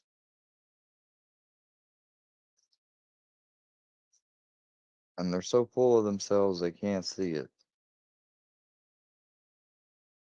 They broke their own rules. They've shown that they're not even adherents to their own locale philosophy. You never get mad and react. You don't talk about suing or going to the courts, which several of them have now. You don't talk about taking things in real life. Several of them have. You don't threaten overt criminal shit. Kyle has. Several others have. Like, there's no consistency even among their own bullshit. You see Work, Peter man. I Hawk, get you you. fucking pussy. You put I your know work who you in. are, Peter Hawk. Hey, yo, I know who you are, Peter Hawk. Keep running Who your is fucking it? I mouth want to know about who me. it is. I know who you are, Peter Hawk. You want me to prove I know who you are, you little pussy? Huh? You want me to prove I know who you are? I know who you are. Keep running your fucking mouth, Peter Hawk, you little fucking girl. Stop Fucking saying piece of family. shit. It sounds Manson-ish. Everybody's always already throwing the cult word around the internet. When you say we're family, it's kind of weird like that. Like Yeah, you're it is. family, but on the other hand, Scooter says That's exactly what it is. he can't control what his friends and associates do. Are they really friends? But Listen, are they here's really the friends? But you thing. Saying you always win. I mean, and these motherfuckers have the gall to call me a narcissist. Like, I'm human enough and have enough realization and not complete full of self to know that I'm gonna get shit wrong and do the wrong thing sometimes. So, yeah. guys Let, just say let we're me bring. family. Which Do you want me is to? it? Let If me you're speak family, on it. then Let you're me. responsible. No, first off, if all the people put me in a place of charge, then I'd be responsible. But I'm You not in are a place of charge. Yes, you are. And I feel Yes, you are. You sell products, and the thing behind your products is not, these are human beings that are okay with being, because they laugh themselves and they're okay with being laughed at in these fucked up light. Now that could exist, although I would argue there'd be some exploitation there, or the person that had to be dumbed down to some degree, participate willing in something like that. But since we're not, then you're like, what you're selling, t-shirts based on hate, it's just as bad as somebody making shirts hating on Israel or a certain type of person based on some prejudice. like I am. Why do you think everybody boss, stopped fucking? applesauce. No, but listen. My point is I've earned the respect. I grinded video after video when I wasn't monetized. I paid a lot of people a lot of money for info on Durkee to be able to get as close to him as I did. I was fucking talking to people inside of his own fucking house. Okay, I fucking went behind the trenches to fucking get him and expose him for everything he was fucking doing. Which shows, and he says expose like he's really pulled some big, like people didn't already know where he was from or nothing, that he was probably like this, that, or another. All he did was bring it to a wider audience because he wanted some money out of it. That's what it eventually boils down to. He wouldn't have spent all that money if he didn't look at it as an investment. He's not dumb. That's why I have the respect I have. But just because I have a lot of respect So he's telling you half the story. does not mean people are going to listen to me. I can't just say, hey, y'all, The way y'all troll is all wrong. Y'all gotta fucking stop it. I can't do that. They're grown men, and half of them are older than me. It's called lead by example. Take a stand and call it out. You don't have to call anyone specific out. Dumb. Shirking, trying to shrug his basic responsibility. Like, what what am I supposed to do over that? It's just gonna cause friction. It's Not if you lead by example and don't call any names specifically. Like, these people don't have the mental acuity, though, to come back at him with the correct responses. it's not that I agree or disagree with any of them. Huh. It's just like See, that's basically setting himself up to where he don't have to offend nobody. It's not that I agree or disagree. Now, what shit is that? What the fuck does that really mean? That basically means I don't give a shit, but it doesn't sound as bad. like yeah, we do talk a little bit off the scenes, but like it's not like we have a meeting. I don't know what people think like we're all about. Like we don't have secret meeting. Well, no, we don't have secret meetings. See the well? Yeah, they do. A secret meeting is as simple as a group text where only certain people are allowed, and there's an understanding between all of them to keep it together and not leak it to anybody, even people in their own group. Guarantee. Otherwise, they wouldn't be able to pull off as much elaborate shit as they do. Know that.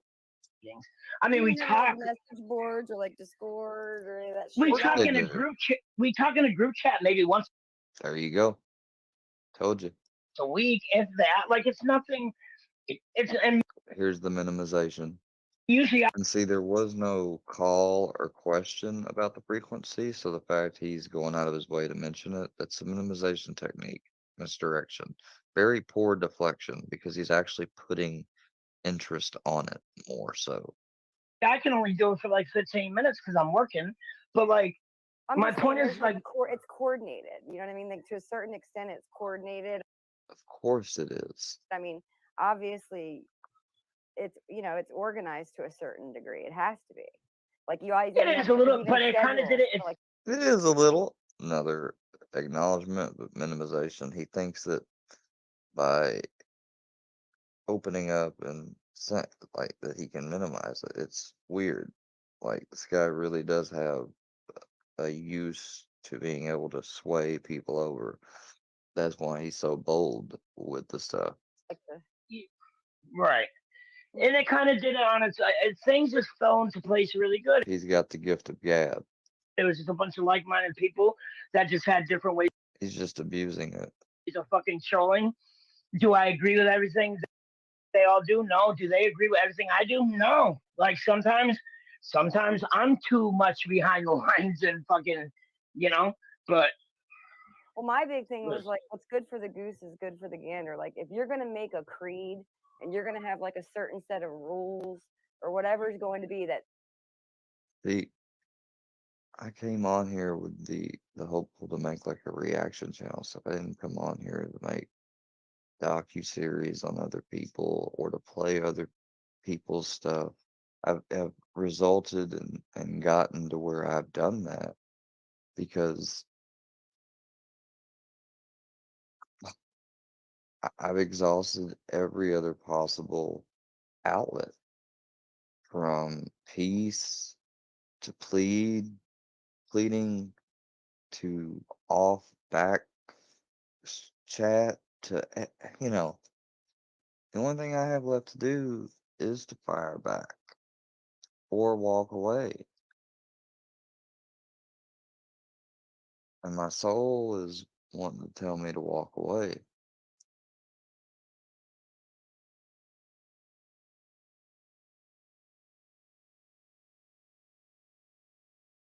Just the short amount of firebacks I've done, the impact has been unexpected, but mildly.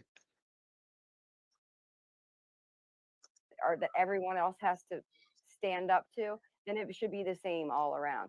Like, so for instance, someone that maybe y'all are friends with that aren't a reject misfit, like, says one thing. Now there's another person who's just a commenter or a smaller A reject misfit. Interesting choice of words. creator who says something similar. Now the hive mind says, well, you can't, we can say this, but you can't because you're saying it against one of ours. Like to a certain point, it's just making it like no fun for anyone. Like it's either you're in the group or you're just a fucking target.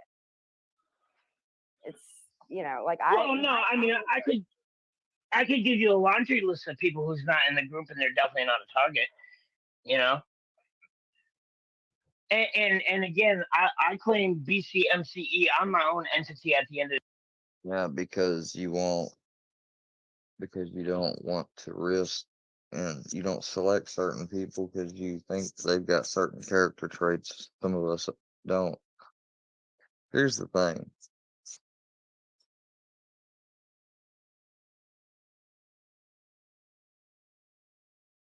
Their videos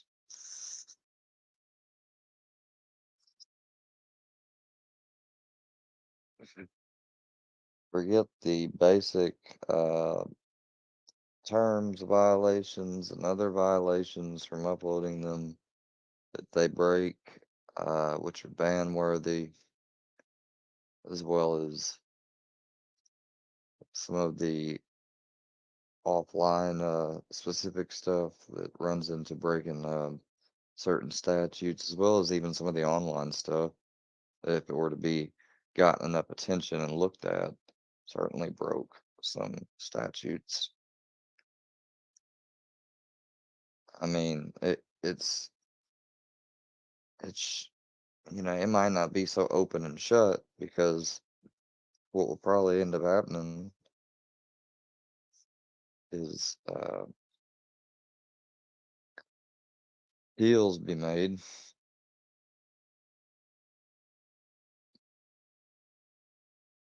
Then again, maybe not. You never know. You can't anticipate all that stuff. Too many variables.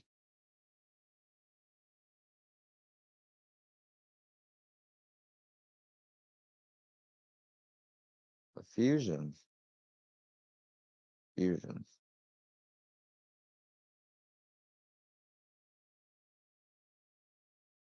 He's too close for comfort.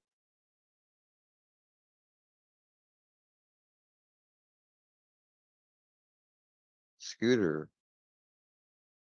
is a little too close. I mean, they've taken their little small initial vids that were annoying at best and ramped them up.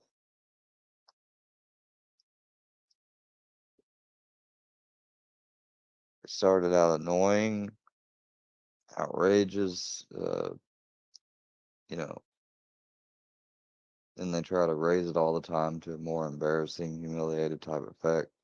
And then they've just jumped full out circle, like putting me in a video next to fucking Cecil, like I'm in any way like that guy. Fuck that dude. Like he apparently was so simple-minded that he got fooled by some of their own trolls because I come in there and I was trying to do what Grind did, which was get an interview with him. But that's all right. Grind got it, and that's fine. At least Grind called him out. But you saw people couldn't stand for that either. They had to swat him because they're mad like he didn't do that type of thing more so with Scooter. I fucking don't know. I really don't. And at the end of the day, it don't matter. The dude is fucking vile. Today, I have built this little, whatever you want to call it, community of my own. You know, yes, I do talk to a lot of the Workyverse. Yes, I definitely fucking throw out Workyverse in my videos. And I have a fucking relationship with all of them. You know, like they're good people out front with me. And this crazy bitch somehow thinks that I would be a part of a spin-off group to take some crude fucking play off of my name, work, square work and calling it Workyverse, which is basically their little fictitious universe of them joined together on this sector of YouTube, where over in my little corner, harassing, attacking me and everything. That I would be down with that. I'd be down with all the family bullshit and everything else. Let's just be purely theoretical and say, maybe what if? How much do you think I would be required to be paid? Because by damn sure, if I wasn't getting paid, I would have made sure it was a condition that I'd have a channel with growth and numbers. And my shit's been slow to grow because of all this stuff. I've lost one before. I've been mass reported everything else. Really? Okay, so scratch that. So how much do you think it would cost to be paid to take all this abuse? I guarantee I'd be requesting like thousands a month. He couldn't pay that. So Andrea, you're out of your fucking mind. Kind of like the sister. So Durkee versus the big brother, and then the I Worky verse and tried the to Square be verse, her and like they're friend. I never had no romantic interest with her. I fucking messed around with her, sure, on streams, like jokingly, whatever you want to call it. Like Ruski is fucking overreacting. You realize that your own she sees like, and he acts like that they're so close. What really is that she thinks she owns you and has you on a leash, buddy. Because she's talked shit about you plenty of times to me on the phone. Plenty of times.